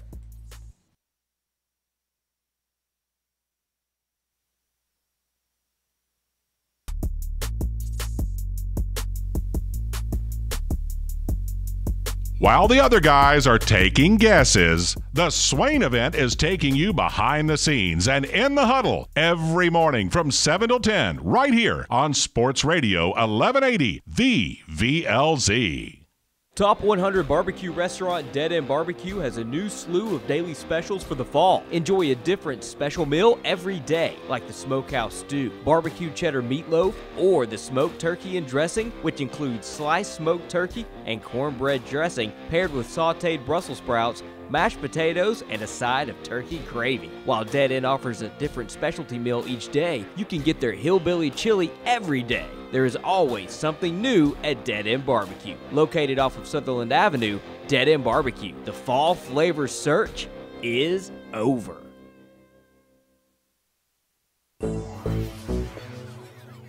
We have all made the mistake of dropping or breaking our smartphones. See? But did you know that you can have it repaired for a fraction of the cost that it takes to replace it? Well, you can, because iDrop is the area's leading mobile repair store, home of the 1 hour or less phone repair, 1 year parts warranty, and #1 customer service. Broken screens, cracked cameras, charging ports, batteries, you break it, we'll fix it. If you didn't break your phone, protect it with one of our leading accessories such as LifeProof, OtterBox, UAG, Incipico, Caseology, and Spec. Visit our West Hills location at 7115 Kingston Pike between Office Depot and Hardee's, or call 865-888-9740 and speak with our trained technicians to see how we can get your phone working today. When you see the happy face on our truck, you'll be smiling because you'll know that you're in love. It's freezing in here, Mary. What's wrong with your heater? The repairman can't get here till next week. Sugar, you've got the wrong guy. My guy is fast and has free heating service calls when he does the repair. Hi, I'm Jimmy Hiller. Take advantage of a free service call with any repair. Call the Happy Face Truck today. We're here with Dr. Mike Carlson of Tennessee Regenerative Sports Medicine. If you have orthopedic injuries such as shoulder pain, knee pain, or instability, Achilles tendonitis, golfers, or tennis elbow, do what I did and give them a call. Yeah, Jason, we specialize in regenerative non-surgical orthopedics. So we treat damaged ligaments, tendons, and joints, including things like rotator cuff injuries, knee instability, elbow problems, as well as foot problems like plantar fasciitis, Achilles, things of that nature, by injecting with stem cells and what's called PRP, or platelet-rich plasma. And this form of treatment we do under ultrasound, so we know we have our target. And it also stimulates the body's own reparative process, and this allows for the healing of damaged tissue. And as you well know, numerous professional and collegiate athletes, guys like Steph Curry, Tiger Woods, and even yourself with your ankle injury, have been using this form of treatment for years. And so we offer that same type of treatment here in East Tennessee. Visit them on the web at trsportsmedicine.com. Tennessee Regenerative Sports Medicine, East Tennessee's leader in regenerative therapy.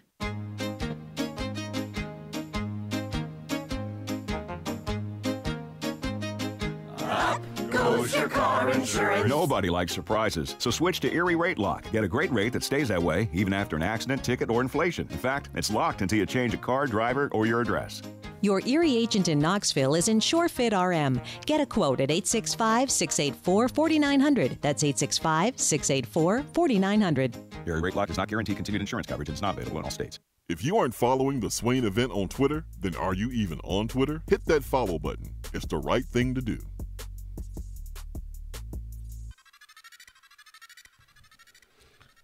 So birthday shout out to Kiana Miller.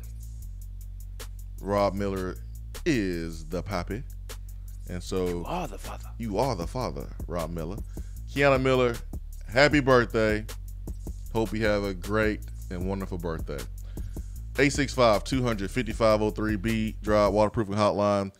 If you are just joining the show, You can call Henry To'o Hank. That's his nickname. If you don't want to mess up the last name, you can call him Hank. That's his nickname. Hard to mess that up as a East Tennessean or a Tennessean period, or a Southerner. Hard to mess that one up. George Pickens, pick Georgia, 5-star wide receiver. I like his game. Not a burner, but it's tough. Reminds me a little bit of a Dez Bryant, Derrick Rogers type. Probably a little bit slower than those guys when they came out of high school, but he's a baller. He is. And Tennessee had a lot of momentum with him. He told some folks that he was coming to Tennessee, but Georgia came in and got him. He still has work to do in the classroom, and there's a chance that he may not be eligible. He may not be. So I think schools may have another crack at him. If he does not get to Georgia, if he goes to JUCO or prep school or whatever, there's a chance that he will be doing his recruitment all over again. I remember when Jonathan Hefney came out. Hefney was supposed to be in the class before me in the 2002 class, but then he went to prep school. He went to Hargrave Military Academy, and he became a member of the 2003 class. So it may not be over with George Pickens. If George Pickens does not take care of his academics and is not 100% good there, it may open up for other schools to go in and recruit him again. So keep an eye on that. 865-200-5503, B-Drive Waterproofing Hotline. Real quick before we get to Jay, I like to do famous birthdays every now and then. Okay. So I looked up famous birthdays today. Who you got? Steve Nash. Was born today. Great point guard. And Ashton Kutcher. The actor. Yeah. So not a great one, but I mean, Steve Nash, very cool. He's great. I mean, I know Ashton from Punk'd. See, it's sad that the movie that I think of him was the football movie with like the 12 kids. I can't even remember the name of it. Maybe Jay knows. Who knows? Let's get to Jay. Jay, good morning. Swain, good morning. Good morning. Man, did y'all see Niedermeyer's tweet last night? Savage. Savage. Anytime, and I mean anytime, you want to take a shot at Bush Jones, I'm all for it. Savage. I mean, if I'm on this staff, I mean, I feel the same way. I mean, that guy made their jobs harder. What a goofball that guy is. I mean, that guy made all of our coaches' job harder in recruiting. There was players that had no shot at recruiting from the state of Tennessee the moment they took this job because of the previous head coach. So I don't blame these coaches for feeling that way. I don't care that they mention it. Cool. Awesome. Because we feel the same way. Yeah, I sure don't. You know, I know y'all was talking about Conzo last week. I got nothing against Conzo. I mean, I think he's probably about an average basketball coach, but I got nothing against him. Fair. You know, as a man or anything like that. I don't like Bush Jones. I don't like him as a coach. I don't think he's a good person, and I tell him that if I ever saw him. I don't like him. And so somebody takes a shot at Bush, hey, I'm all for it. That was hilarious. So Niedermeyer's just got personality, man. I mean, he's just National Recruiter of the Year. Man, I hope we hang on to that guy for as long as we can because, you know, somebody's going to offer him a OC position eventually just because he's such a great recruiter, if nothing else. If that's something he wants to do, because some guys, you know, they're cool with being a lifetime assistant coach. And you don't have to have that pressure. I mean, Will Friend probably could have been the offensive coordinator if he really wanted to last year, but why? Why would you want to be a coordinator for an offense that does not have the pieces and you get blamed for everything? Why not just be a great recruiter, great assistant coach, and then lock yourself in for, you know, getting $500,000 to $750,000 every single year for a very, very long time because you have the personality to do it. Brian Niedermeyer reminds me so much of Trooper Taylor. So much. I mean, personality, can win the room, hip, and great communicator. There's no reason why Brian Niedermeyer is not making $500,000 here soon, because he's doing an unbelievable job. And I see why the kids gravitate towards him, man. He's just a cool dude. Yeah. Well, when you think about now, T. Martin's going to get going, and he's going to have time to start working on these kids. I mean, it could be even a special class next year. But, man, tell me if this is fair, y'all. I saw where somebody took two players of similar rating to Solomon and Gibbs and added it into this class, calculated it into this class. And now you'd have to do this for, like, let's say Ohio State with Justin Fields and stuff like that. But they did that, and that put us, if you added those two kids, that put us at the third-ranked class in the country. Yes. That's why I'm saying that this class is awesome. Obviously, you want it to be better. You never want to settle. You always want to be, even when you win a game, you want to be better. Even when you win a championship, you want to be better. You should always say, how can I get better? How can I get better? Always. Because if you do that, if you're always trying to improve and always trying to work on your weaknesses, man, you're going to be great. So I'm always going to say that. But don't look at the numbers here. Don't look at the rankings, because I think some people get caught up in that. Mm-hmm. Do this class exactly like you just said. Look at the additions. And you just added Aubrey Solomon, and you added D. Gibbs, D'Angelo Gibbs. Guys who are highly rated players who athletically are really, really good. They have already experienced the college, the freshman year in college. They already experienced a offseason in the weight room, so they're more developed than these high school players. The thing is, they may not be able to help this year unless they get a waiver, but just think about the addition. You added two studs to this class, and if they did have a ranking, it would be like Tennessee signing 4 or 5 stars this year. Exactly. Yeah. Well, and Swain, and you know this, man, with me being in coaching, there's things that are trainable, right? You can train strength, you can train endurance. Those are trainable attributes. But one thing that's not very trainable is speed. Yes. Either you have it or you don't. And yes. I mean, I'm not saying you can't get better, but so this 3-star kid out of South Carolina, if he really runs a 10-6 100-meter dash, that's something you can't train. Maybe I don't know what he's going to be as a football player, but he's got something you can't train. Y'all have a good day. Thank you, man. Thank you, Jay. The movie I was trying to think of, for clarification, because Joe D tweeted it at me, was Cheaper by the Dozen. That was the movie that I was trying to think of that Ashton Kutcher is in. But I liked one thing that Jeremy Pruitt said yesterday. And on paper, this class looks good, but there's no way of us 100% knowing whether it is going to work out or not. And now it's on the coaches to develop the guys on the field, and I do believe the coaches will do that. Tennessee has some really good coaches. Jeremy Pruitt is a great coach, and this coaching staff is filled with really good coaches. But I liked what Jeremy Pruitt said when there are classes around the country that look good today that won't look good 3 to 4 years from now. And on the flip side of that, there are classes that don't look good today that 3 to 4 years from now will look good. So I think that was a strong indication that, sure, on paper, the class looks good, but now the real work begins. Yeah, that's going to be the difference between this class and 2014-15 classes. It's time to go develop. Mm-hmm. And the development starts with Craig Fitzgerald, with the mindset, with the toughness, the mental toughness, the physical toughness of getting stronger, bigger, faster, all those good things. And then the knowledge that is taught to these players in that film room, in the meeting room by their position coaches, and how they're able to get the best out of them in practice. That's the development part that we're going to see be different. Hiller, plumbing, heating, cooling, and electrical. Happy Hiller on Twitter. I've been telling you about true transparency pricing. This is where you know the cost of the part up front.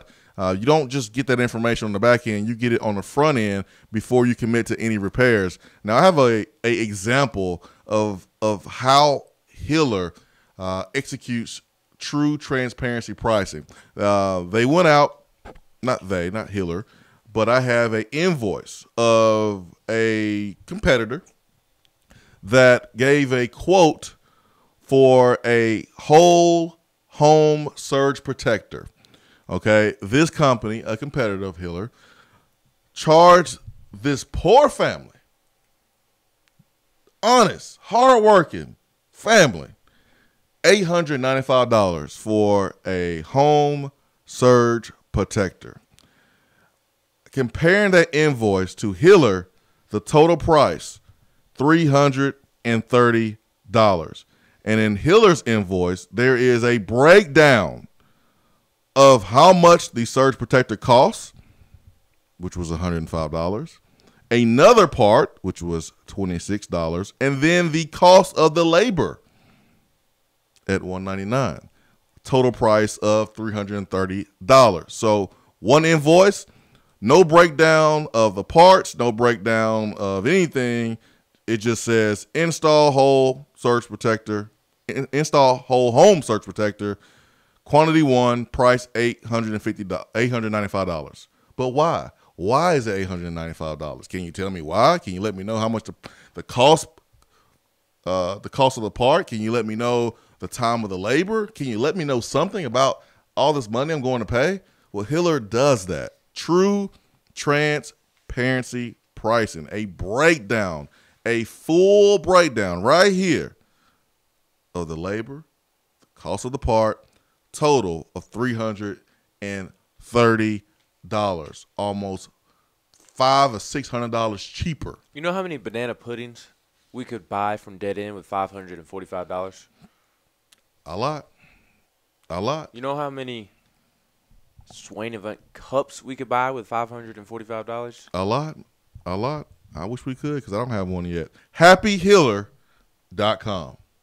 Serving Tennessee, Memphis to Knoxville, Bowling Green, Kentucky, and Huntsville, Alabama. One of the best cities on the planet. Let's go to the phones, and who we got next? Daniel, good morning. How you doing, Jason? I'm wonderful, man. I'm wonderful. How are you? Daniel from Union, South Carolina. Good morning. Good morning. I live down here in Union, South Carolina. We got a combination of mostly Carolina and Clemson fans. Okay. And, I've been hearing late last night I started getting text messages from Carolina fans after Henry Teeth committed that, that we were moving his family over like Alabama. And from watching his, I watched his commitment, and at the beginning of it, I seen his father reach over and say something to him about, I guess supporting him and everything. And they look really emotional.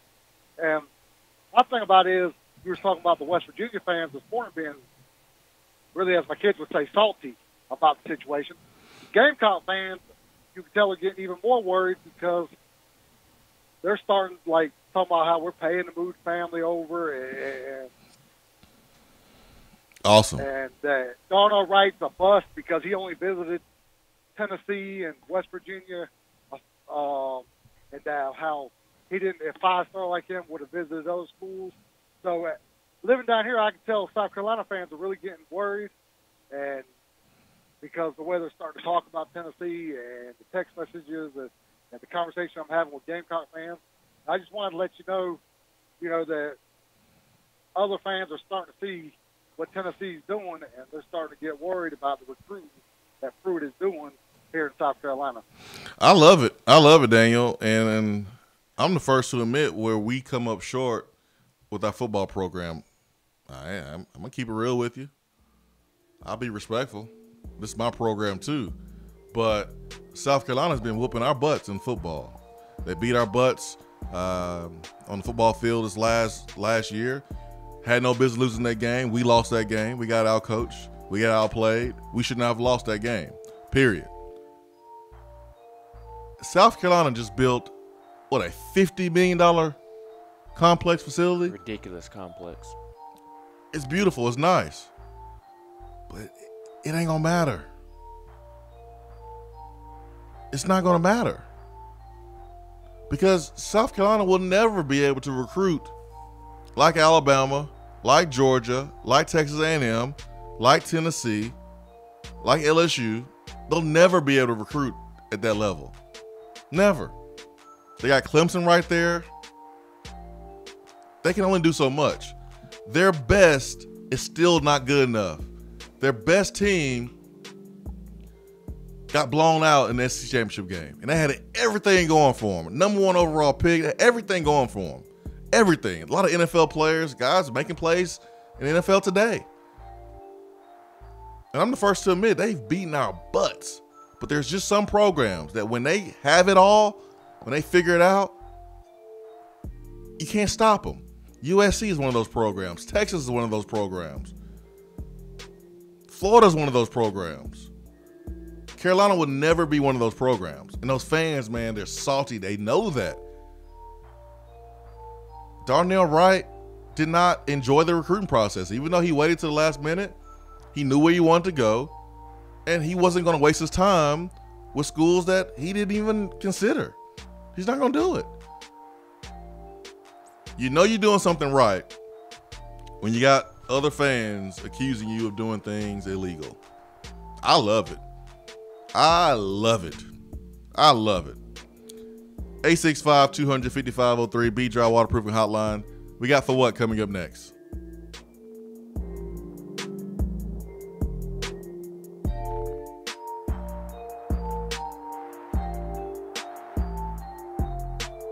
You're driving home, flashing blue lights in your rearview mirror. The next thing you know, you're being arrested for DUI. Be responsible, but remember, just because you're arrested doesn't mean you're guilty.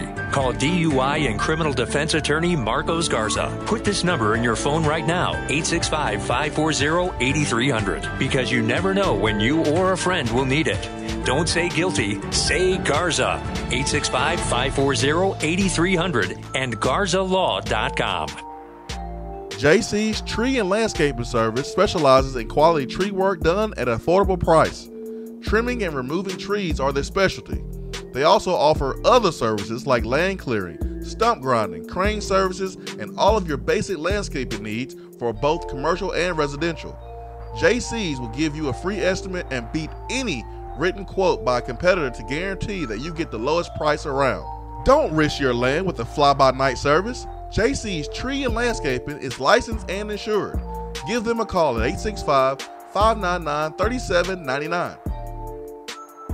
Are you ready to buy, sell, or invest in real estate? Then call me, Jennifer Morris, with Keller Williams Realty at 865-694-5904. Listen to what the Townsend family had to say. After having listed our home with another agent, Jennifer's marketing approach was a breath of fresh air. She priced our home competitively, strategized the best time to list, and began planning our open house. She aggressively negotiated with the buyer and kept us informed during the entire process. Jennifer took away the stress of selling our home, and we would not hesitate to use her again in the future. Are you ready to buy, sell, or invest in real estate? Then call me, Jennifer Morris, with Keller Williams Realty at 865-694-5904. Do you want a custom-themed tumbler or bottle to show off your team spirit every day of the week? Well, look no further than Game Time Sidekicks. Every design has you, the fan, in mind. Their tumblers and bottles are double-walled, vacuum-insulated stainless steel, and their quality is second to none in the market. From stainless steel sippy cups to tumblers and sports bottles, Game Time Sidekicks offers something for the fan of all ages to rep their team with. They have many different logo options, so fans will have something they are proud to carry around all the time. Use promo code SWAIN at checkout to get 20% off of your entire purchase at GameTimeSidekicks.com. They also offer $5 flat rate shipping. Be sure to check out the Game Time Workshop on the website and customize your tumbler to make it one of a kind with things like your nickname, number, or initials. Game Time Sidekicks. Show your colors and carry your team. We have all made the mistake of dropping or breaking our smartphones. See? But did you know that you can have it repaired for a fraction of the cost it takes to replace it? Well, you can, because iDrop is the area's leading mobile repair store, home of the 1 hour or less phone repair, 1 year parts warranty, and #1 customer service. Broken screens, cracked cameras, charging ports, batteries, you break it, we'll fix it. If you didn't break your phone, Protect it with one of our leading accessories such as LifeProof, OtterBox, UAG, Incipico, Caseology, and Spec.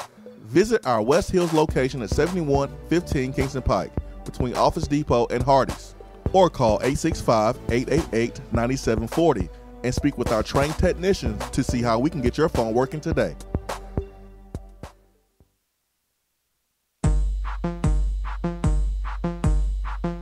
Dan Mullen posing awkwardly with recruits. For what? Gators working out wearing costumes. For what? Vanderbilt making a sorority-style video. For what? Aaron Murray and David Pollock opening their mouths. For what?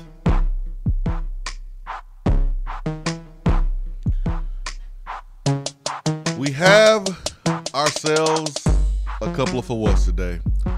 Ben, where are you going today, my friend? I'm going to Tallahassee, Florida, or I guess I can also go to Fort Myers, Florida, because that is where Quayshawn Fuller resides. He is a Florida State football signee, or at least he may be on the current roster. I don't know.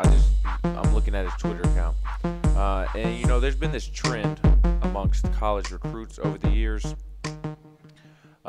For Auburn, for Florida State, schools like that, or Vanderbilt, where the kid announces where he is going, and he'll say, "I'm committing to the University of Vanderbilt. I'm committing to the University of Florida State. The University of Auburn." We got a University of LSU. We've gotten a Tennessee University, if I remember correctly, from somebody that received a scholarship offer at some point. But this has gone to a whole another level, and I don't bring this up to really dog the young man. I'm bringing it up more because it's funny, and this is a funny segment. But Quayshawn Fuller, in his bio, he is a defensive lineman for Florida State, and his bios does not say defensive lineman. It says defense of lineman. So instead of putting defensive, he put defense space OF, defense of lineman, instead of defensive lineman. You know, I just think it's some things that's very important that you should know. I'm not going to sit here and pretend like I know the Bill of Rights by heart. I don't. I learned it a long time ago. I don't have it memorized. Sorry. I don't know the periodic table off the top of my head. I know what water is. I'm good. It's delicious.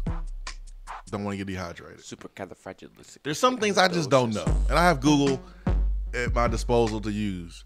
But I just think it's very important for you to, number one, know what school you're going to and know how to say that school, and know your position that you're playing. I think that's important. Really, really important. Kind of like knowing your name and your address and your social security number, things like that. I think that's important. But again, it's just a funny for what? It's just funny. No hate intended. Yeah, it's just funny to bring up. We always get that during this time of the year where kids fail to kind of say where they're going, fail to say the right school of where they're going. But you got to understand something. These kids are 16, 17, 18 years old on national television for the first time, and so I know they're peeing down their leg because I would be too. I'm going to New Orleans, where a police say a man entered a fast food restaurant and tried to swipe some cash but couldn't open the register. So he made off with some fried chicken instead. So basically, he woke up one morning and said, "I'm taking something. The goal is money, but I'm taking something today," because he could not get the register open. So he said, "Man, let me just grab some. Let me get this 8-piece. Let me just get an 8-piece. Let me get something. Wings, thigh, breast, legs, something. Fingers. I'm getting something out of here today. If it's not money, at least I'm gonna get full."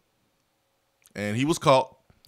Short time later, and he faces simple robbery and simple battery charges, and his bond set at $13,500. So all that over some chicken. Man. 865-200-5503, B-Drive Waterproofing Hotline. taking a look at the text box. Shroomy Bloom. There we go. Shroomy Bloom says, did you all see the Kentucky Barstool page tweeting about the most overrated player in the SEC? Should we go ahead and thank them in advance for tweeting Admiral? Yeah, I saw where Barstool Kentucky added Admiral Schofield, saying that he was the most overrated basketball player in the SEC. I can take Barstool in like doses, because on one hand it's really, really funny. On the other hand, like something like this is just silly. It's just silly. Trash talk is funny. It really is. I think it's great. I think it's one of the best things in college sports. But if you are Kentucky, do you really want somebody doing this, allowing Admiral Schofield to use this as motivation? Because I remember when Coach Fulmer was coaching us, and he would always tell us to be gracious to your opponent and don't allow our comments to be bulletin board material.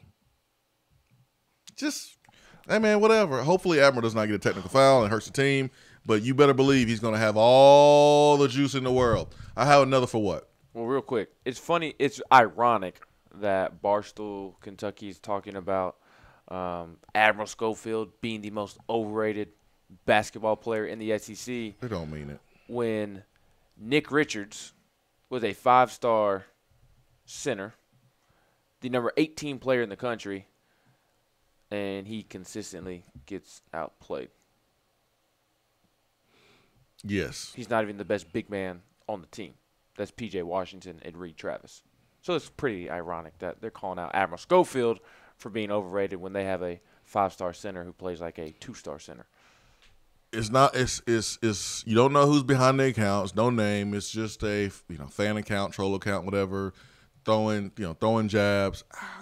I'm not gonna take it serious. I think it's funny, whatever. But Admiral Schofield's gonna give you those buckets. Just be ready for it. I'm giving a for what to Bill Belichick, because listen, they won Super Bowl. They are a dynasty. Bill Belichick is the best coach ever, and I've told you on this program 1,000 times that coaches try to use the underdog card all the time to motivate their football team or his football team. And Bill Belichick, after they won the Super Bowl, tried to say that everyone counted them out. Quote, everyone counted us out. Bill, you were a 2.5-point favorite. People wished that you lost, but you're a dynasty. You are a dynasty.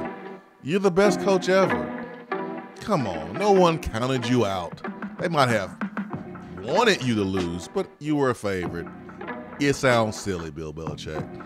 No. I got another for what going in that direction when we come back from break. Nick Richards is averaging 3.5 points per game, 3 rebounds per game, and only playing 11 minutes per game.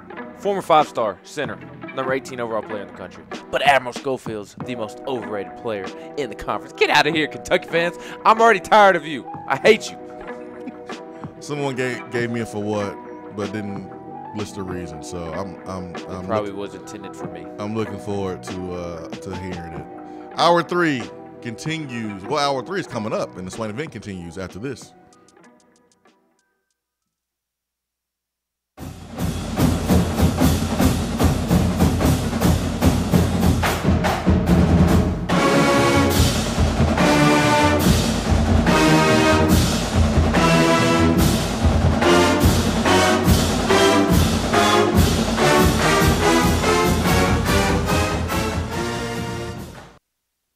Touchdown or turnover is up next on the Swain Event. We're here with Dr. Mike Carlson of Tennessee Regenerative Sports Medicine. If you have orthopedic injuries such as shoulder pain, knee pain, or instability, Achilles tendonitis, golfers, or tennis elbow, do what I did and give them a call. Yeah, Jason, we specialize in regenerative non-surgical orthopedics. So we treat damaged ligaments, tendons, and joints, including things like rotator cuff injuries, knee instability, elbow problems, as well as foot problems like plantar fasciitis, Achilles, things of that nature, by injecting with stem cells and what's called PRP, or platelet-rich plasma. And this form of treatment we do under ultrasound, so we know we have our target. and it also stimulates the body's own reparative process, and this allows for the healing of damaged tissue. And as you well know, numerous professional and collegiate athletes, guys like Steph Curry, Tiger Woods, and even yourself with your ankle injury, have been using this form of treatment for years. And so we offer that same type of treatment here in East Tennessee. Visit them on the web at trsportsmedicine.com. Tennessee Regenerative Sports Medicine, East Tennessee's leader in regenerative therapy. Hour 3 of the Swain event is brought to you by the Low T Center and lowtcenter.com. Do you know your numbers? Feel like you again. Let us help. VFL's Jason Swain and Todd Kelly here with our Men on Football and Smoothie segment. Let's discuss some of our favorite smoothies and how they impact our lives. TK, man, tell me which smoothie comes to mind when you think about playing defense? Swain-O, the Peanut Butter Power Plus and the Power Punch Plus provide the energy needed to make plays every time they take the field. Then you have the Gladiator and the Hawk, nutrition every dominant player has to have. Bottom line, everyone wants to be a dominant player. Now, Swain, you tell me about the offensive side of the ball. TK, it's simple. You always score with Smoothie King. The shredder personifies what we are going to do to opposing defenses. The Berry Punch and Activator will light up the scoreboard. And in case we need to go into overtime, the Pure Recharge will put us over the top for the win. Swain-O, you know I love football and Smoothie King. I'm a VFL, a Smoothie King for life. The Chocolate Gladiator and the Chocolate Shredder with the scoop of peanut butter, oh, that's my go-to smoothie. They get a chest bump all day. Yes, sir. This concludes our Men on Football and Smoothie King segment for today. Don't forget the Sip by Sip program. Use Smoothie King as a meal replacement 5 or more times a week, and you will feel and see the difference. Smoothie King, the healthy alternative to fast food. Delicious and nutritious. TK. Don't forget the peanut butter. Yeah, boy. Alcoa 10 Federal Credit Union, a place where you belong. Alcoa 10 Federal Credit Union has helped people save money for almost 80 years. Whether it's free checking, financing a vehicle, or purchasing that new home, Alcoa 10 is here to help you. Better rates, better service. Check them out at atfcu.com. Alcoa 10 Federal Credit Union, a place where you belong. Member NCUA. You're listening to the Swain Event, fueled by Dead End BBQ. Check them out online at deadendbbq.com.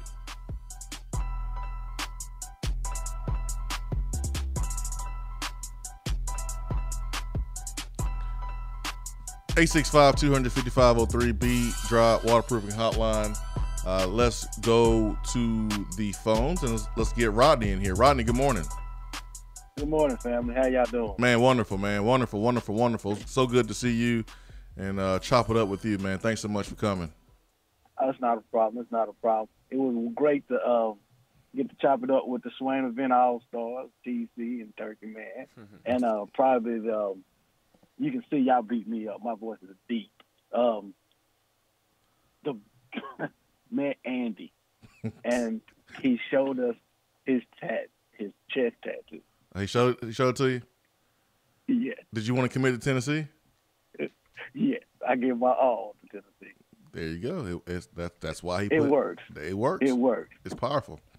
But I was headed back to Atlanta, and I was listening to the coverage of ESPN, and I had put in my mind, I just don't want Henry to go to Alabama. I said, go to Washington. Please go to Washington. I do not want to see that maroon and white hat. I don't want to see that A. So when he picked up his hat, my wife was asleep. I saw it. I'm like, well, ain't maroon and white. So, I can't say what I said. She jumped up like, oh, my God, are we about to wreck? I'm like, yeah, some offenses, baby. We're about to wreck some offenses. That's right. But I wanted to ask you this question.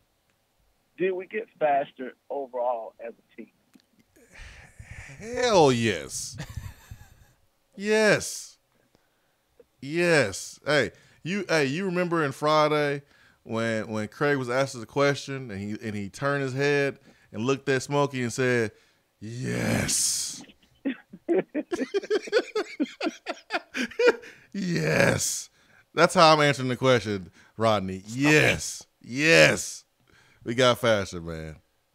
Okay, that's what we need. We need to get them off the field this year. But I'm gonna hang up and take this Red Bull to the head and listen to the rest of it. All right, brother. All right, man. Thanks, man. Thanks for the phone call. Oh, man. 865-255-03.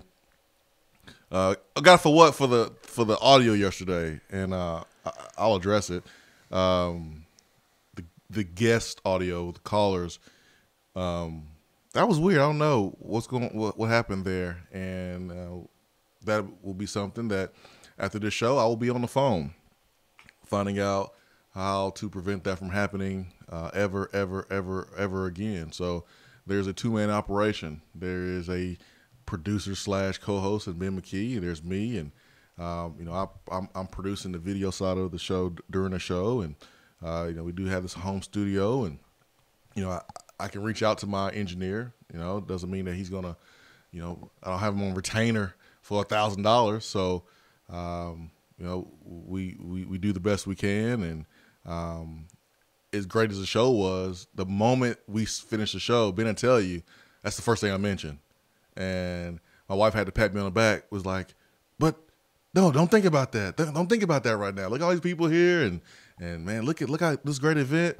But the first thing I was thinking about was the guest audio. So that even when the show ended, I mean, we were both talking about it throughout the third hour. I mean, because what's frustrating is my days are so out of whack. On Tuesday, the day before, you and I spent an hour walking throughout your house, testing the phone call situation, and it was working fairly fine. Yeah, it was good. It will be addressed, and I'm not gonna sit here and place any blame. That's not how we roll. It's all on me, and I'll figure it out. And if it takes whatever it takes, we'll get it done. So I don't know if this person's trying to throw shade, whatever. It don't bother me, dude. I mean, I can get why somebody would be frustrated with the situation, especially in hour 3, because we did have on Mark Elder, Savion Williams, Austin Price. Yeah, it was. No one will be frustrated as me. No one will be as mad as me because we feel the worst for the listener. Yeah. No one feels as bad as me on that deal because it's the Swain event and it's a reflection of me. So we'll get taken care of, and hopefully that won't be a problem moving forward. But thanks for listening. Bo says, "Dang, I love this show. Alumni Hall better get ready and get some orange and white ready to sell. Some Lays ready to sell.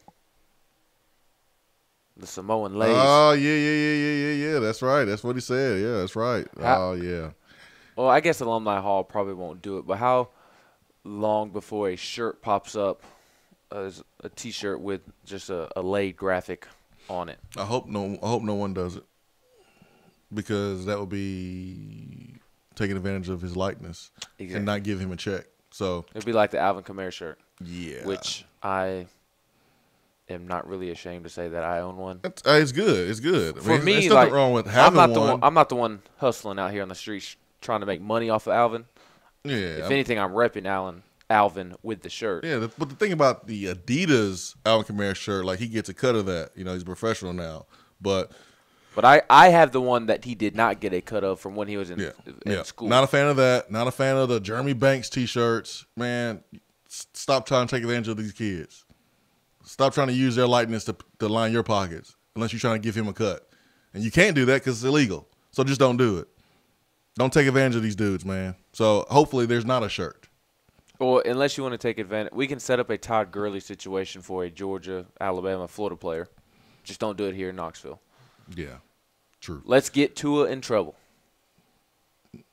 We can do that. We can get other players in trouble, not our own.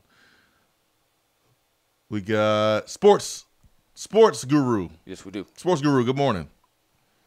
Hey, how's it going, Swain? Great, man. How are you? I'm good. Can y'all hear me all right? You sound great. All right, good deal. I don't know what all you've covered on the show already. I just was able to tune in just a couple minutes ago, but I just want to talk about the recruiting class and, kind of what your thoughts on it was. I used to follow it real closely, Swain, but, I was obsessed about it, Go through every target or commits, game film and, try to see, what kind of talent level we had coming up. But you just get kind of disappointed with that, sometimes because so many guys flip, and some guys that are 5 stars and, really great prospects don't pan out. So I kind of fell off the recruiting trail a little bit. I kind of defer to guys with, more expertise on it like you and other people. So, what do you think? Who do you think, like a couple of guys, if you had to pick a couple of guys out of the group that's going to make the most immediate impact, who would you say that they are? And, what's your thoughts on that? It's hard not to look at the offensive lineman first, Wanye Morris and Darnell Wright. But you got to go to the linebacker position, too. Look at Kavaris Couch and Henry To'o. Then you look at running backs, and we don't have guys that are really great in space. We got one really good dude in space, and that's Ty Chandler. Ty Chandler's getting bigger, he's getting stronger. You hope he keeps that speed, he keeps that agility, which I think he will. But you add Eric Gray into the fold, and he's an all-purpose back. I think he will have an opportunity to make some plays. That is a position where we can put you in 2 or 3 plays, take you out. You don't have to be a every down back, because as an every down back, you got to be able to block in the passing game, and that's going to be the number one concern for any running back coming in. Is we know that you can tote the rock. That's why you are here. If you can't tote the rock, and we're recruiting you because you're a great pass blocker in high school, we recruit the wrong guy. You recruit guys who are magical with the ball in their hands. Well, we know Eric Gray is magical. The only thing that's going to keep him from being really productive his first year is injury or not knowing the playbook. He's smart. He is very mature. He's already here. So I don't think playbook is going to be a problem because Jim Chaney does a great job of making sure these guys know how to play fast and know the play. So I think Eric Gray is one. 2, I like our tight ends that we brought in. That's what I was about to say. I think they're underrated, Sean Brown and Jackson Lowe. And Jeremy Pruitt talked about the tight end signings last night. He said, I don't know if I'd call them fast, but they're big men.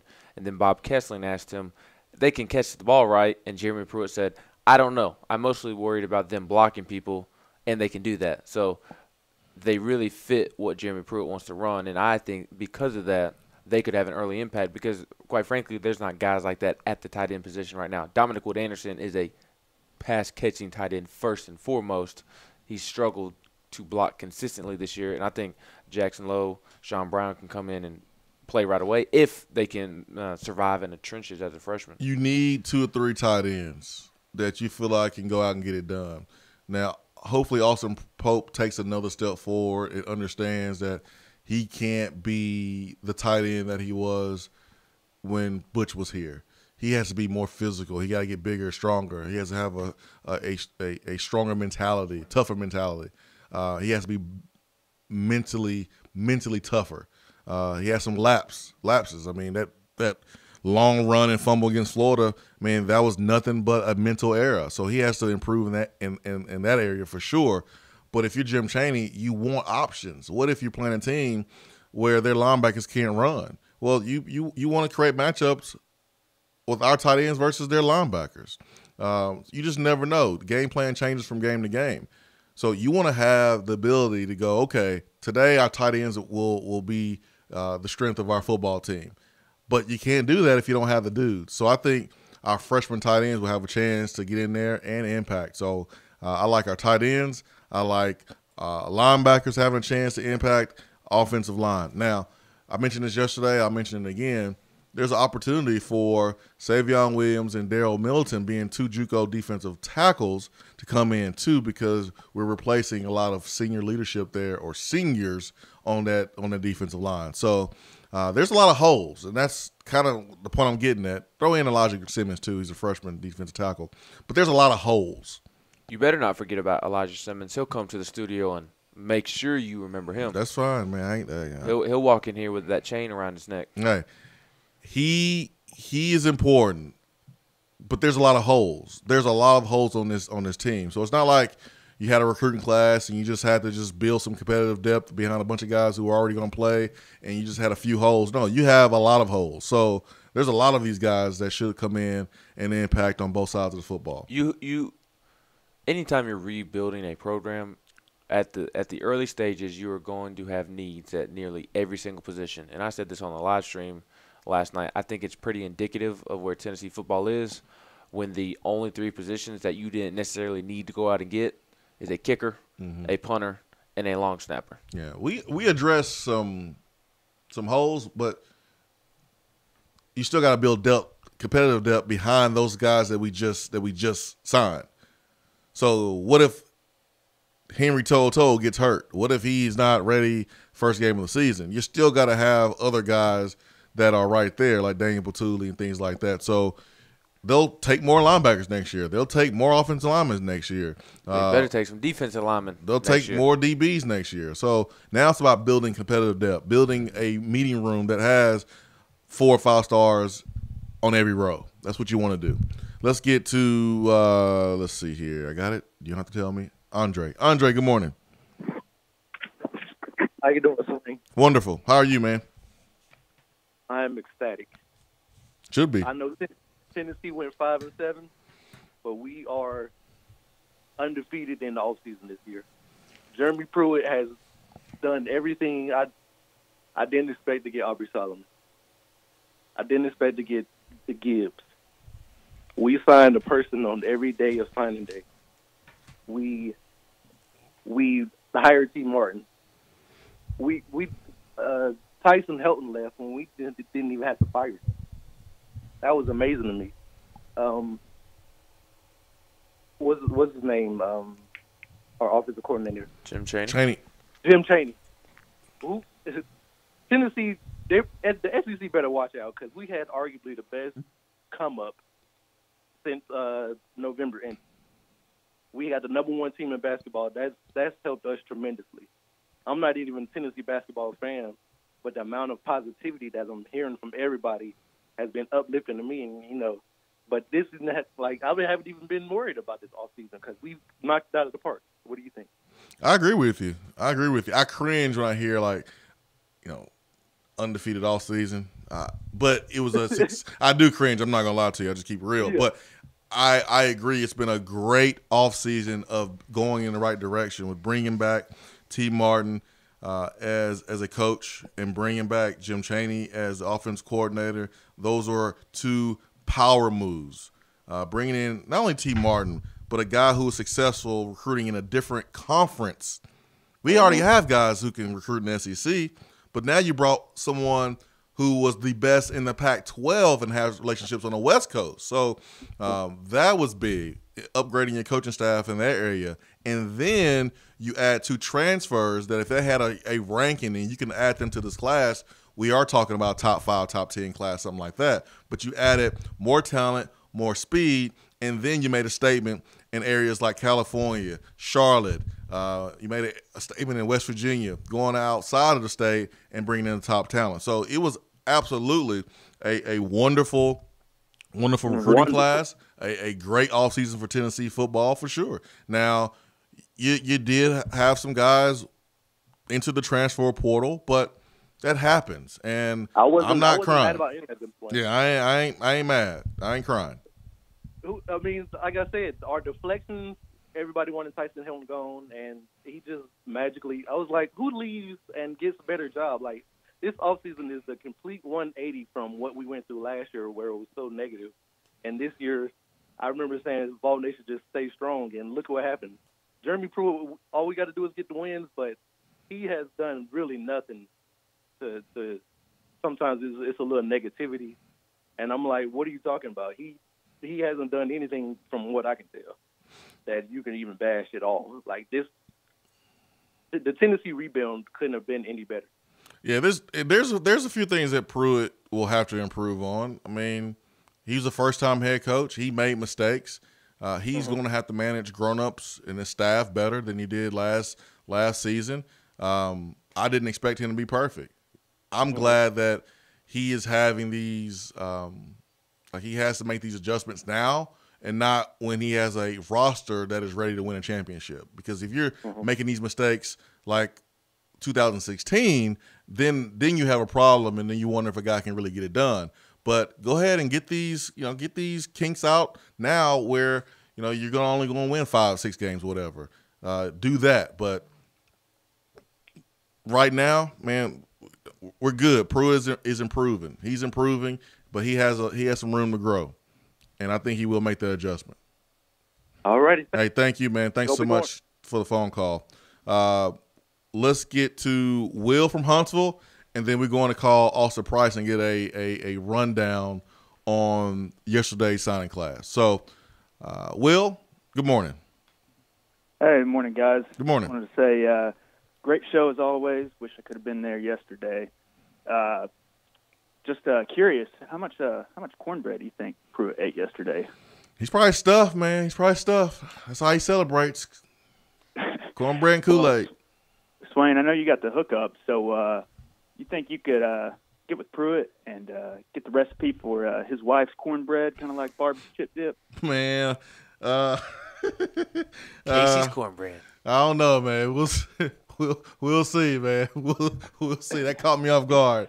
I'll see what I can do, man. I wonder if Pruitt celebrated at all. Did he say, "Good job, guys"? Did he fist pump? Or did he say, we still need to go to work and we need more players? Well, he kind of mentioned that yesterday during his press conference where he said, well, yeah, I think we're going to take a weekend off and then get right back to it. And in my head, I was thinking, ain't no way you were taking a weekend off. Yeah, we as in everybody else take a weekend off. He is not, and they'll be getting back to it because, again, dudes he hates losing.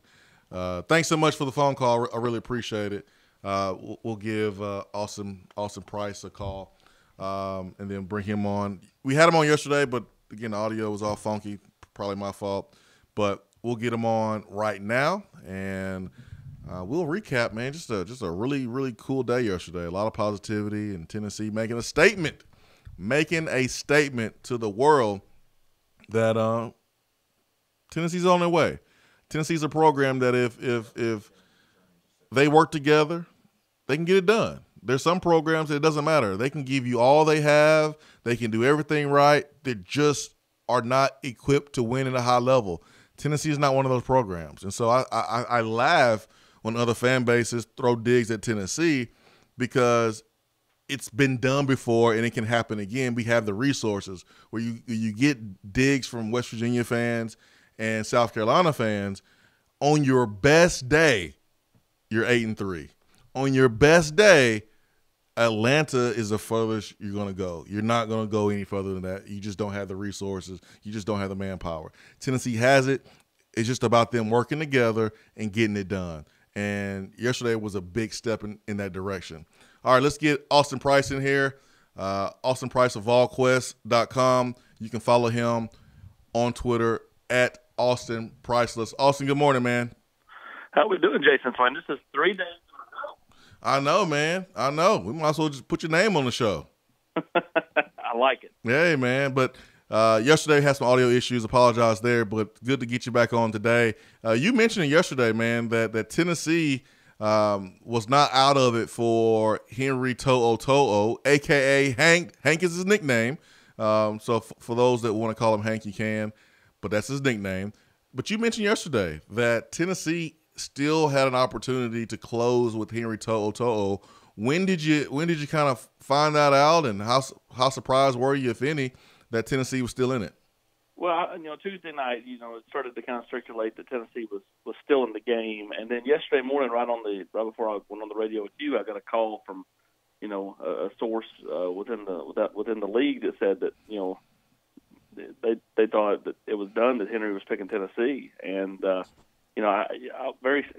was skeptical just because there's been so much surrounding this kid, so I was like, I don't want to go super strong with this because if it doesn't happen, it'll be meltdown city. But I felt the need to drop both on our site and then on the Swain event that it was definitely not over, and that Tennessee had really pulled out all the stops in the last 24 hours. Henry, and obviously it all culminated with that big announcement yesterday at 3:00 when he put the Tennessee hat on ESPNU, and eventually after a few hours of drama, got the paperwork in, and it's officially a Tennessee ball. The drama wasn't because he was having second guesses, though. There was some some technical things that happened, is what I had heard. But it wasn't like he was wavering No, on he his wasn't decision. second guessing Yeah. anything. But anytime it's slow coming in, there's always that. Yes. I agree with you. Unwarranted drama. Yes. Kenny Solomon and Anthony Harris, we've gotten a lot of questions about them today. Are they blue shirting because Tennessee did not announce them as signees yesterday? Well, neither one really signed, and so thus, yeah, they have the potential to blue shirt. We'll see if both end up doing that.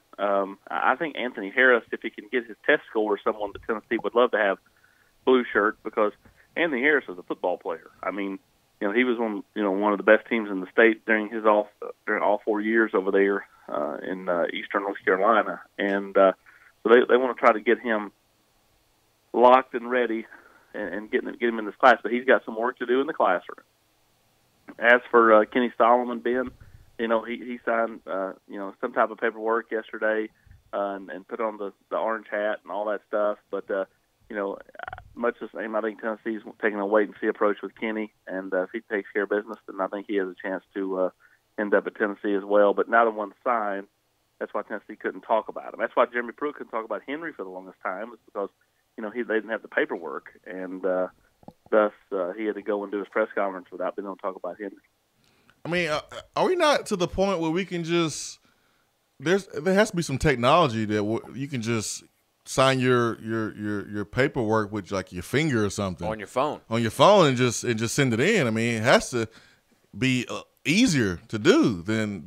Well, Swain, you created an app for yourself. Why don't you just create an app for signing day? Shh, maybe I need to do that.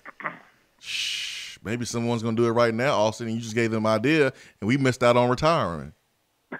maybe that just happened right here on live radio. What is the what's the potential that George Pickens, even though he did sign at Georgia, that maybe his academics would hinder him from going, and maybe he goes to like JUCO or prep school or something like that, and opens the door up for him to be recruited again? I think that there's a good chance of that. Now he's another guy that has a lot of work to do, and it's possible that he can get eligible, but he's really going to have to be on it for the next 6 months if he's going to get eligible and not have to go the junior college route. So if he ends up with the JUCO route, then yeah, Tennessee will have a real chance to re-recruit him, and why not? Why not keep taking a swing there? It happens from time to time. A kid signs with the school and then ends up not signing with them the second time around when he goes through the process as a junior college player. I know we mentioned the blue shirts a moment ago, but is the 2019 recruiting class done?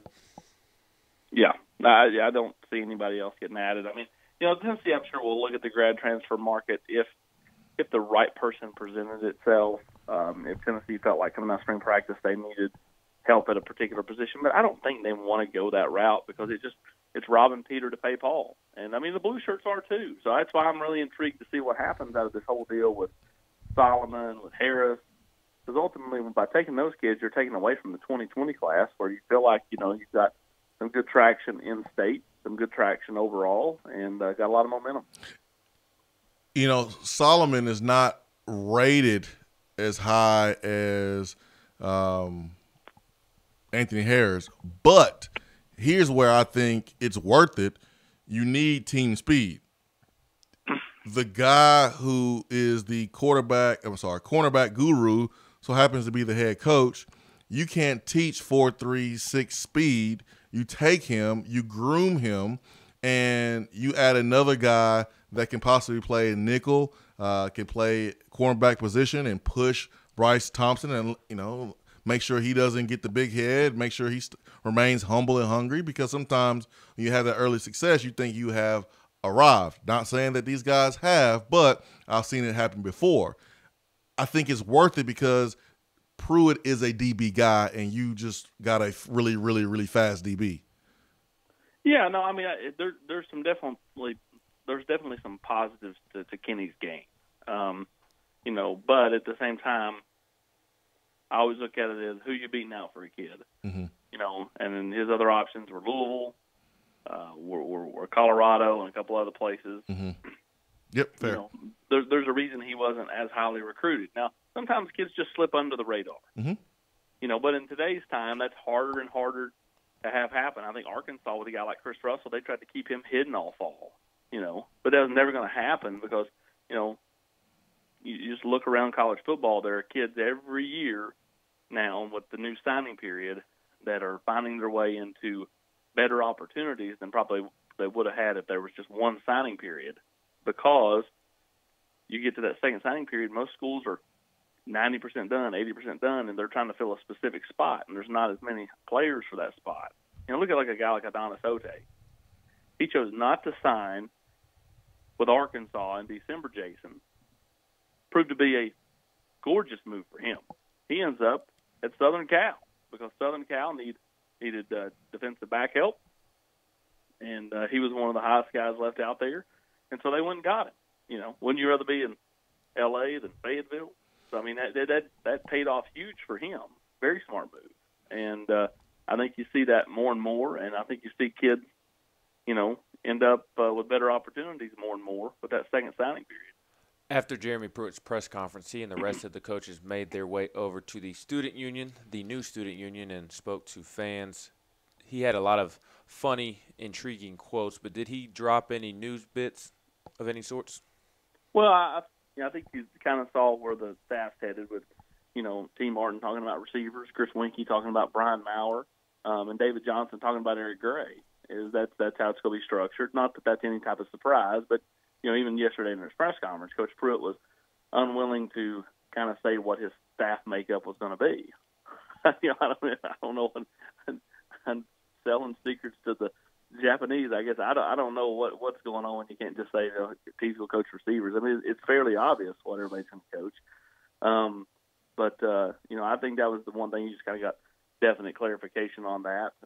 You know, as far as the kids on the roster, I mean, not a whole lot, not in my opinion. Yeah, that's just an example of coaches just being paranoid for no reason, and it's part of him being a first-time head coach. I understand you as much as the information was flowing with the previous administration.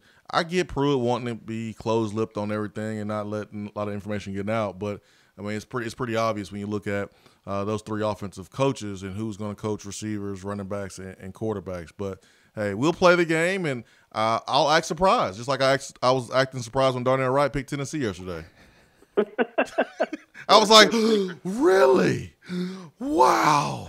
Oh, my gosh. I had no idea. Now, I was really surprised about Henry To'o, a.k.a. Hank. I was really surprised, but I had to pretend like I was surprised when Darnell Wright picked Tennessee. Austin 2019 class is in the books, man. It's time to build on this momentum. And Tennessee got a top 12 class, 12th right there on Rivals, and 12th on, I want to say 247-2, and I'm not sure about ESPN, but now it's time to build on that momentum and possibly crack the top 5, top 10, whatever, but fill more holes and build more depth. Who are some players that we need to know right now that Tennessee's already in on, have a good relationship with, that have maybe started with the right foot? I don't want to put you on the spot and just name folks that Tennessee probably don't have a chance with today, but will wind up signing later, kind of like an Eric Gray. But there's been a lot of juniors that have visited Tennessee. You have Harrison Bailey's tight end there at Marietta that Tennessee has an inside track on. Who are some names that 2020 you can mention that we need to take a look at? Well, Jason, I think the first person you look for, is in-state guys. Tyler Barron being one of them. We've talked about him before. Cooper Mays, Chris Morris.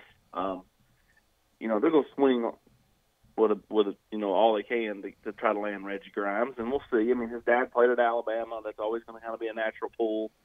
But everything coming out of that camp is Reggie's going to get to make the decision. And so this won't be dad helping him. He'll help his son, but he's not going to tell his son where to go. So this will be Reggie Jr.'s decision. I think another person you got to keep in mind is Tate Ratledge. There's a natural tie there. He grew up in the Cleveland area. His dad's a huge Tennessee fan. His grandmother was a big Tennessee fan. I just think that there's a natural tie there that Tennessee has been working for a year, and he slowly warmed up to Tennessee a lot. Because, I mean, I just think when Tennessee first started recruiting him under Jeremy Pruitt, Alabama and Georgia were all over him. There are two teams that have just played for the national title. And over the last year, I think Tennessee's done an excellent job. He was on campus here again recently to come up to see the Tennessee basketball game a few weeks ago. Made his way over to the football complex. I think that's one you got to keep in mind. Tennessee's going to do everything in its power to try to land Tate Ratledge. Kind of like, a year ago they had a natural end because of Darnell Wright's head coach with Darnell Wright. They've got a natural end because of, family and stuff with Tate Ratledge, and that one makes a lot of sense. And then they're just going to try to recruit with a regional and national footprint again. I mean, Tennessee's going to be out in Las Vegas, Nevada, recruiting Darnell Washington, tight end, 5-star tight end. They're going to be back down in Marietta, as you said, recruiting Eric Gilbert. They're going to really hit up the state of Georgia again because that's where a lot of good football is and a lot of good players. You definitely may have heard of this gentleman, and he has a nice pedigree. Athlete, 6'5", 200 and something pounds, from Alabama, DeMarcus Beckwith. He is the cousin of Lamonte Turner. And I think he has made his way to Knoxville already, but give me a dude that has the same makeup and mentality as a Lamonte Turner, who is a 6'5" athlete. What have you heard about him? No doubt, and you're right. The natural tie is there with Beckwith. And that's what I'm talking about. You just need something to kind of get your foot in the door early in the process, and then that really opens up a lot of different things for you. And Tennessee did a good job of that a year ago with some players. Beckwith makes a lot of sense, and this staff's trying to recruit Alabama. That's hard. I mean, it is. Much as Alabama has it rolling, and Auburn's always a factor. I mean, it's and then in recent years, you look, Georgia landed George Pickens. A year ago, Justin Ross left the state of Alabama to go to Clemson.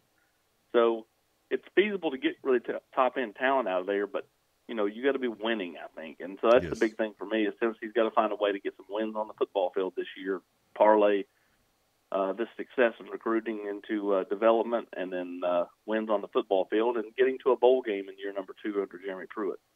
Yep. I'm with you, man. Hey, Austin. It's gonna be interesting spring, man. Seeing all these new players, 10 guys already working out, and seeing these new coaches kind of settle into their new positions.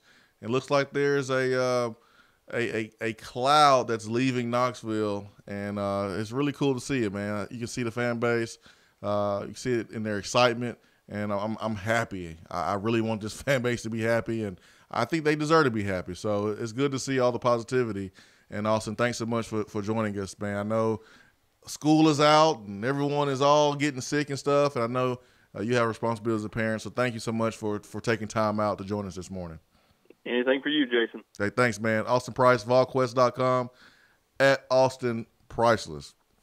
Did not mention this earlier, but I will when we come back from our break. Thanks to Austin. Thanks for the phone calls. Swain Event, fueled by Dead End BBQ. Live from the Low T Center Studios, it's the Swain Event.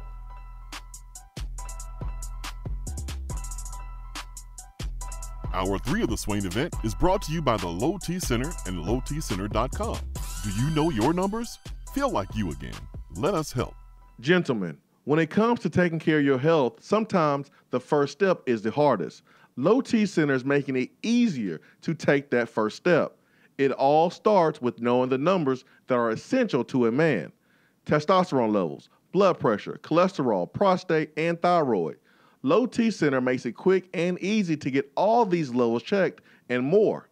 Low T Center specializes in men's health and has expanded their services, including sleep apnea, low thyroid, hypertension, severe allergies, high cholesterol, diabetes, and annual physicals, along with testosterone replacement therapy. The physicians at Low T Center not only want to help you feel good again, they want to help you prevent any serious health problems moving forward. Now, with the holistic approach to your overall health and wellness, Low T Center is making it more convenient for men to take care of their health, and most health insurance is accepted.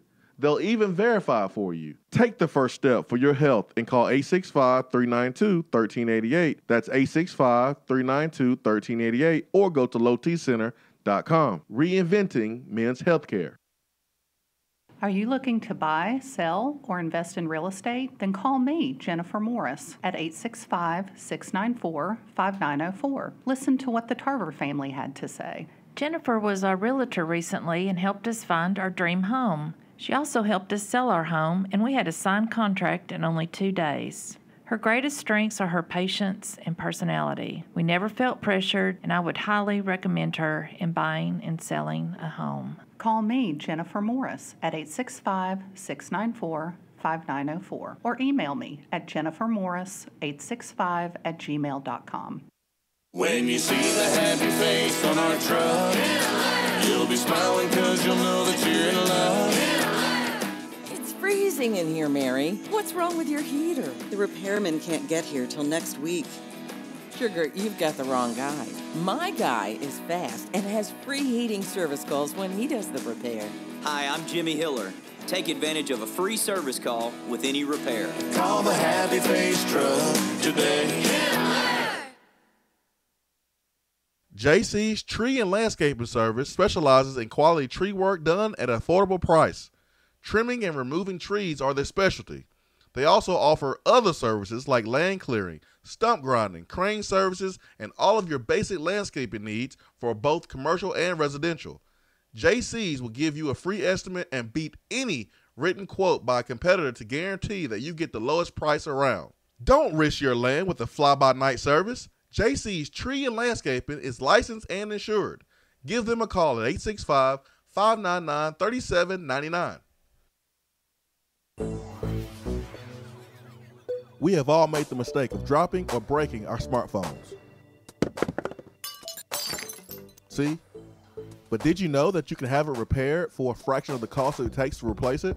Well, you can, because iDrop is the area's leading mobile repair store, home of the 1 hour or less phone repair, 1 year parts warranty, and #1 customer service. Broken screens, cracked cameras, charging ports, batteries, you break it, we'll fix it. If you didn't break your phone, protect it with one of our leading accessories such as LifeProof, OtterBox, UAG, Incipico, Caseology, and Spec. Visit our West Hills location at 7115 Kingston Pike between Office Depot and Hardee's, or call 865-888-9740 and speak with our trained technicians to see how we can get your phone working today.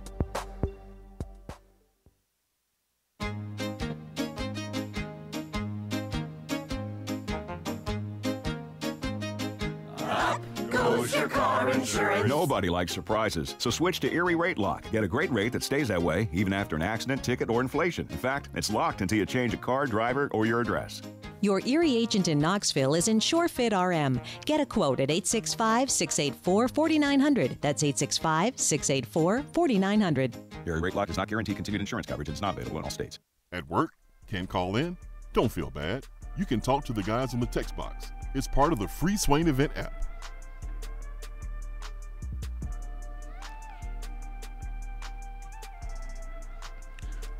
Hour 3 is powered by Low T Center and lowtcenter.com, reinventing men's healthcare. Gentlemen, if you don't have that energy that you used to have, it may be because of low T, it may be because of sleep apnea. And now Low T Center is addressing those issues. Just give them a call. Right here in Knoxville, their number is 392-1388. 865 is the area code. Really easy take-home test that you would take. Really easy. Before, you had to go off-site to do a sleep study. You don't have to do that anymore. Low T has the technology that allows you to sleep in your own bed, take a sleep study test. If you have sleep apnea, they can go and prescribe you that CPAP machine that you need to help you breathe while you sleep. Breathing is important, in case you did not know that. Very, very, very important, men, that you take care of yourself so that way you can take care of your family. Reinventing men's healthcare, Low T Center. Let's get to Neil and Mafia on the B-Drive Waterproofing Hotline. Neil and Mafia, good morning. Good morning. How you doing, sir? Well, I need some help. I got my sports all mixed up. Okay. Ever since Toa signed yesterday, I've been in the phone zone, and I can't get everything straightened out. Well, Tennessee basketball is number one. It's perfectly fine to always be in the bone zone. Hey, it's always fine to be in the bone zone? Yeah.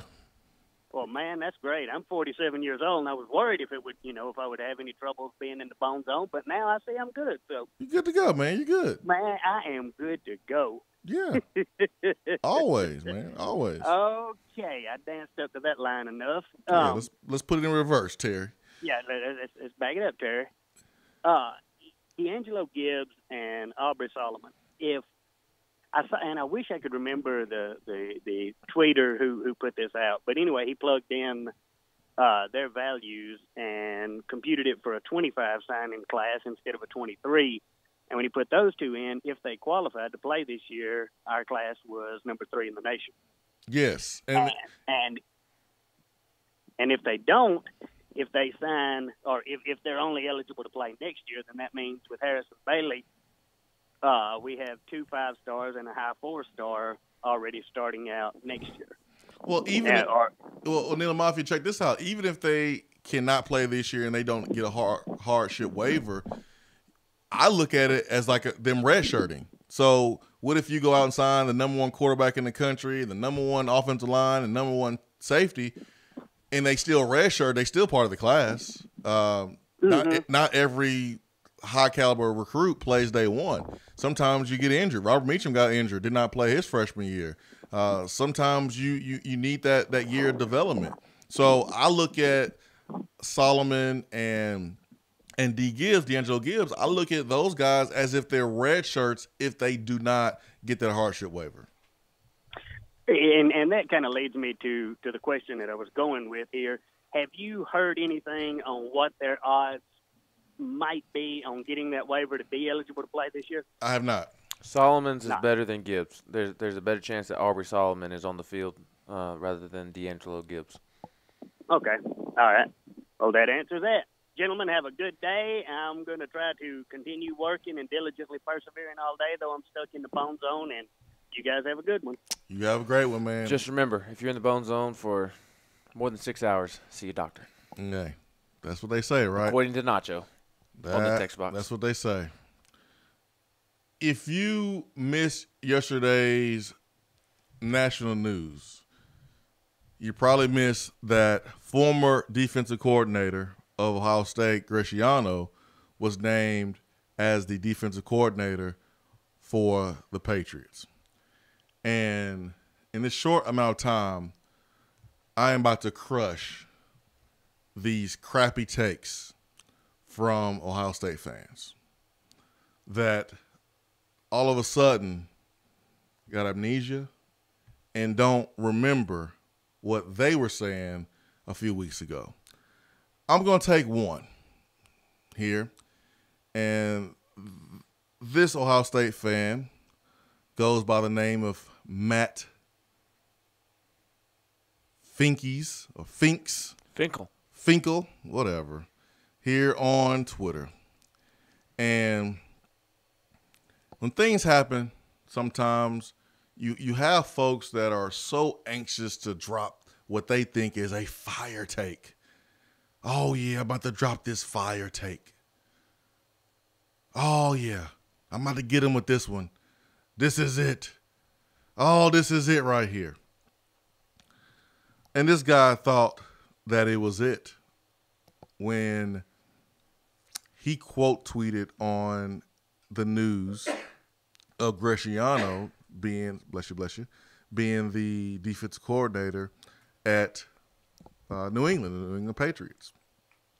So he's getting into it with all Twitter, whatever. I'm not going to go into everything that was said. But I'm trying to, golly, man, the dude really had a lot on his mind about Tennessee yesterday. Here it is, 24 hours ago. So Jim McBride released the information that Graciano was hired by the Patriots.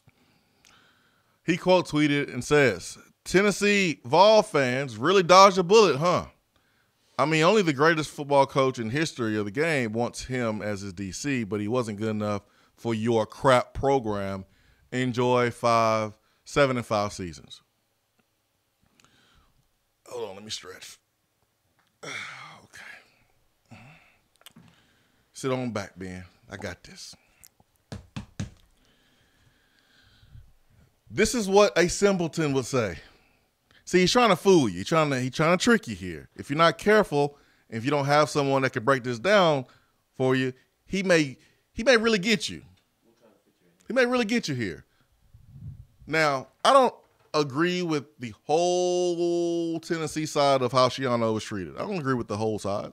There's some folks that had legitimate reasons why they didn't want him as a head coach. Some were football reasons, some were not. But let me say this about this gentleman. If you didn't know better, you would fall for it. Now, Schiano, as a head coach, is a liability. Because at Tampa Bay, he was not great. He alienated the locker room. People did not trust him. He tried to ruin a young man's career by leaking information, and then he dipped into the college game. The pro game and college game was totally different because you have to be personable. You're dealing with 18, 19-year-old, 20-year-old kids. You have to be able to relate. You got to have a certain level of a personality to get the best out of the kids for them to listen to you. That did not happen like it should have at Ohio State because on several occasions, the Ohio State's defense got absolutely embarrassed on national television. Once by Iowa and another time by Purdue. Okay? Toot, toot. And so Schiano is a good defensive coach, but it did not work at the college game because he does not relate well to those players. They don't listen. Because if you have all the talent that Ohio State's had over the last couple of years and you're giving up those points to Iowa and Purdue, that means something is wrong. Schiano is not a leader. He's not head coach material right now. But he can be a hell of a defensive coordinator for Bill Belichick because it's not about relationships. It's about you doing your what? Your job. That's what it's about. You do your job. It's not emotional. It's not personal. It's just you doing your job. Schiano can thrive in that culture. He can thrive in that system. But Schiano has not gotten a head coaching job because of what he did there in Tampa Bay.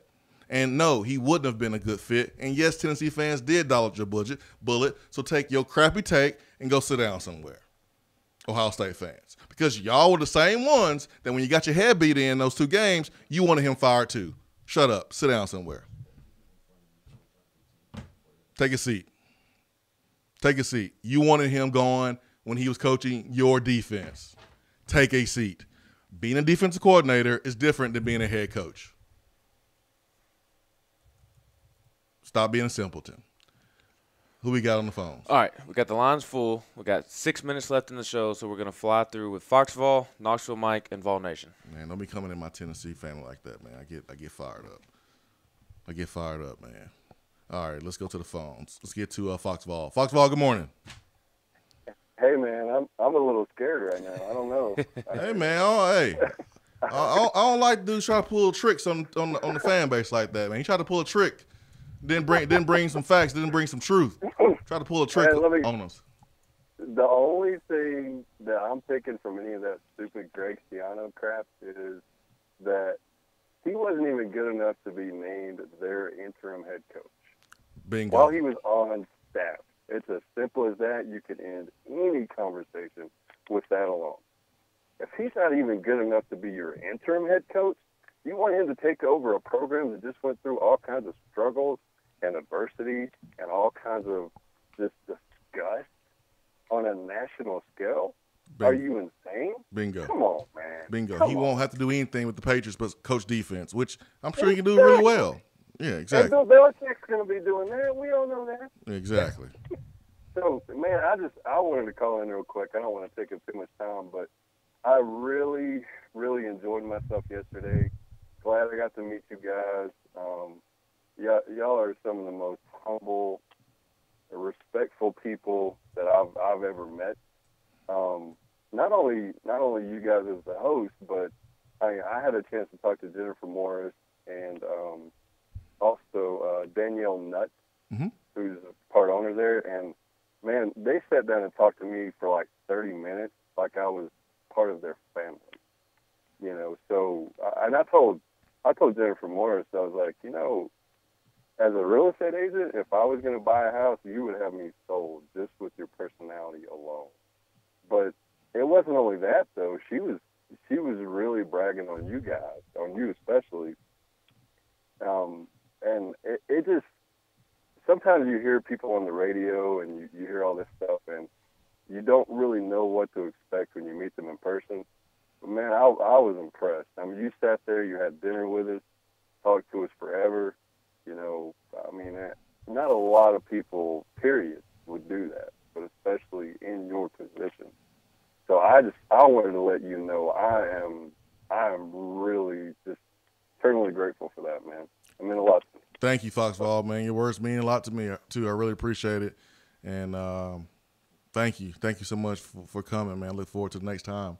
Let's go to the phones, and let's get Knoxville Mike in here. Knoxville Mike, good morning. Good morning, guys. How you doing? Great, man. Can you hear me okay? Yeah, if you can turn up a little bit, that'd be great. You're a little low, but go for it. We got about a minute. Okay, all right. How about now? You good? A little bit better, I think. Okay, all right, I'll make it quick. Hey, I appreciate yesterday, man. I had a good time. Sorry I had to run out. You know, work comes first, I guess. That's right. Thanks for the hospitality. Yesterday was a really, really like a roller coaster day, man. I was down at first, and I even got pulled over by the opinion police on Twitter, which I don't, whatever. But it was a good end to the day. I'm excited about it. But one thing I'm most anticipating is seeing if there's been some leadership that's came about during the off season. You know, that's one thing last year or in the past couple of years that we've been missing. And yeah, talent's great. I love it. I was really excited when Hank committed and signed. But you know, leadership, man, we got to have it. And I appreciate it, guys. Have a good day. Hey, thank you so much, man. Thank you so much. I got one last call, and who we got there? Vol Nation, man. You got about 45 seconds. Good morning. All right, man. Well, good morning, family. Good morning. I just want to give a shout out to everybody that showed up yesterday at Dead End. Really had a blast. First time my wife got a chance to come to Dead End. She enjoyed the food. The food was amazing. She was eating the food that was on my plate, the food that was on her plate. It was all good. But after she had her nap, she was all right, man. But I just want to thank you guys for putting that on. Swain, you and your wife did an amazing job. You guys are always top notch. I really appreciate all the effort and energy to put into the show, as well as making things happen and giving us opportunity to get together like that. That was an amazing time. And then, like I said, when Henry Toronto committed, I mean, you just had to be there. That was just an amazing experience. I mean, you had my son out there chest bumping Taco Man and tacos flying everywhere, and it was awesome, man. It was, the energy, the passion, the excitement, man. It was great, and I think, Swain, you still can run that 4.4, 4.5, 40, Stop. Hamstring still sore. That is our time for today. Thank you so much for the phone calls. Really appreciate it. For Ben McKee, Jason Swain, here on a beautiful Thursday. Same time tomorrow, 7 a.m. Peace and love. Hour 3 of the Swain Event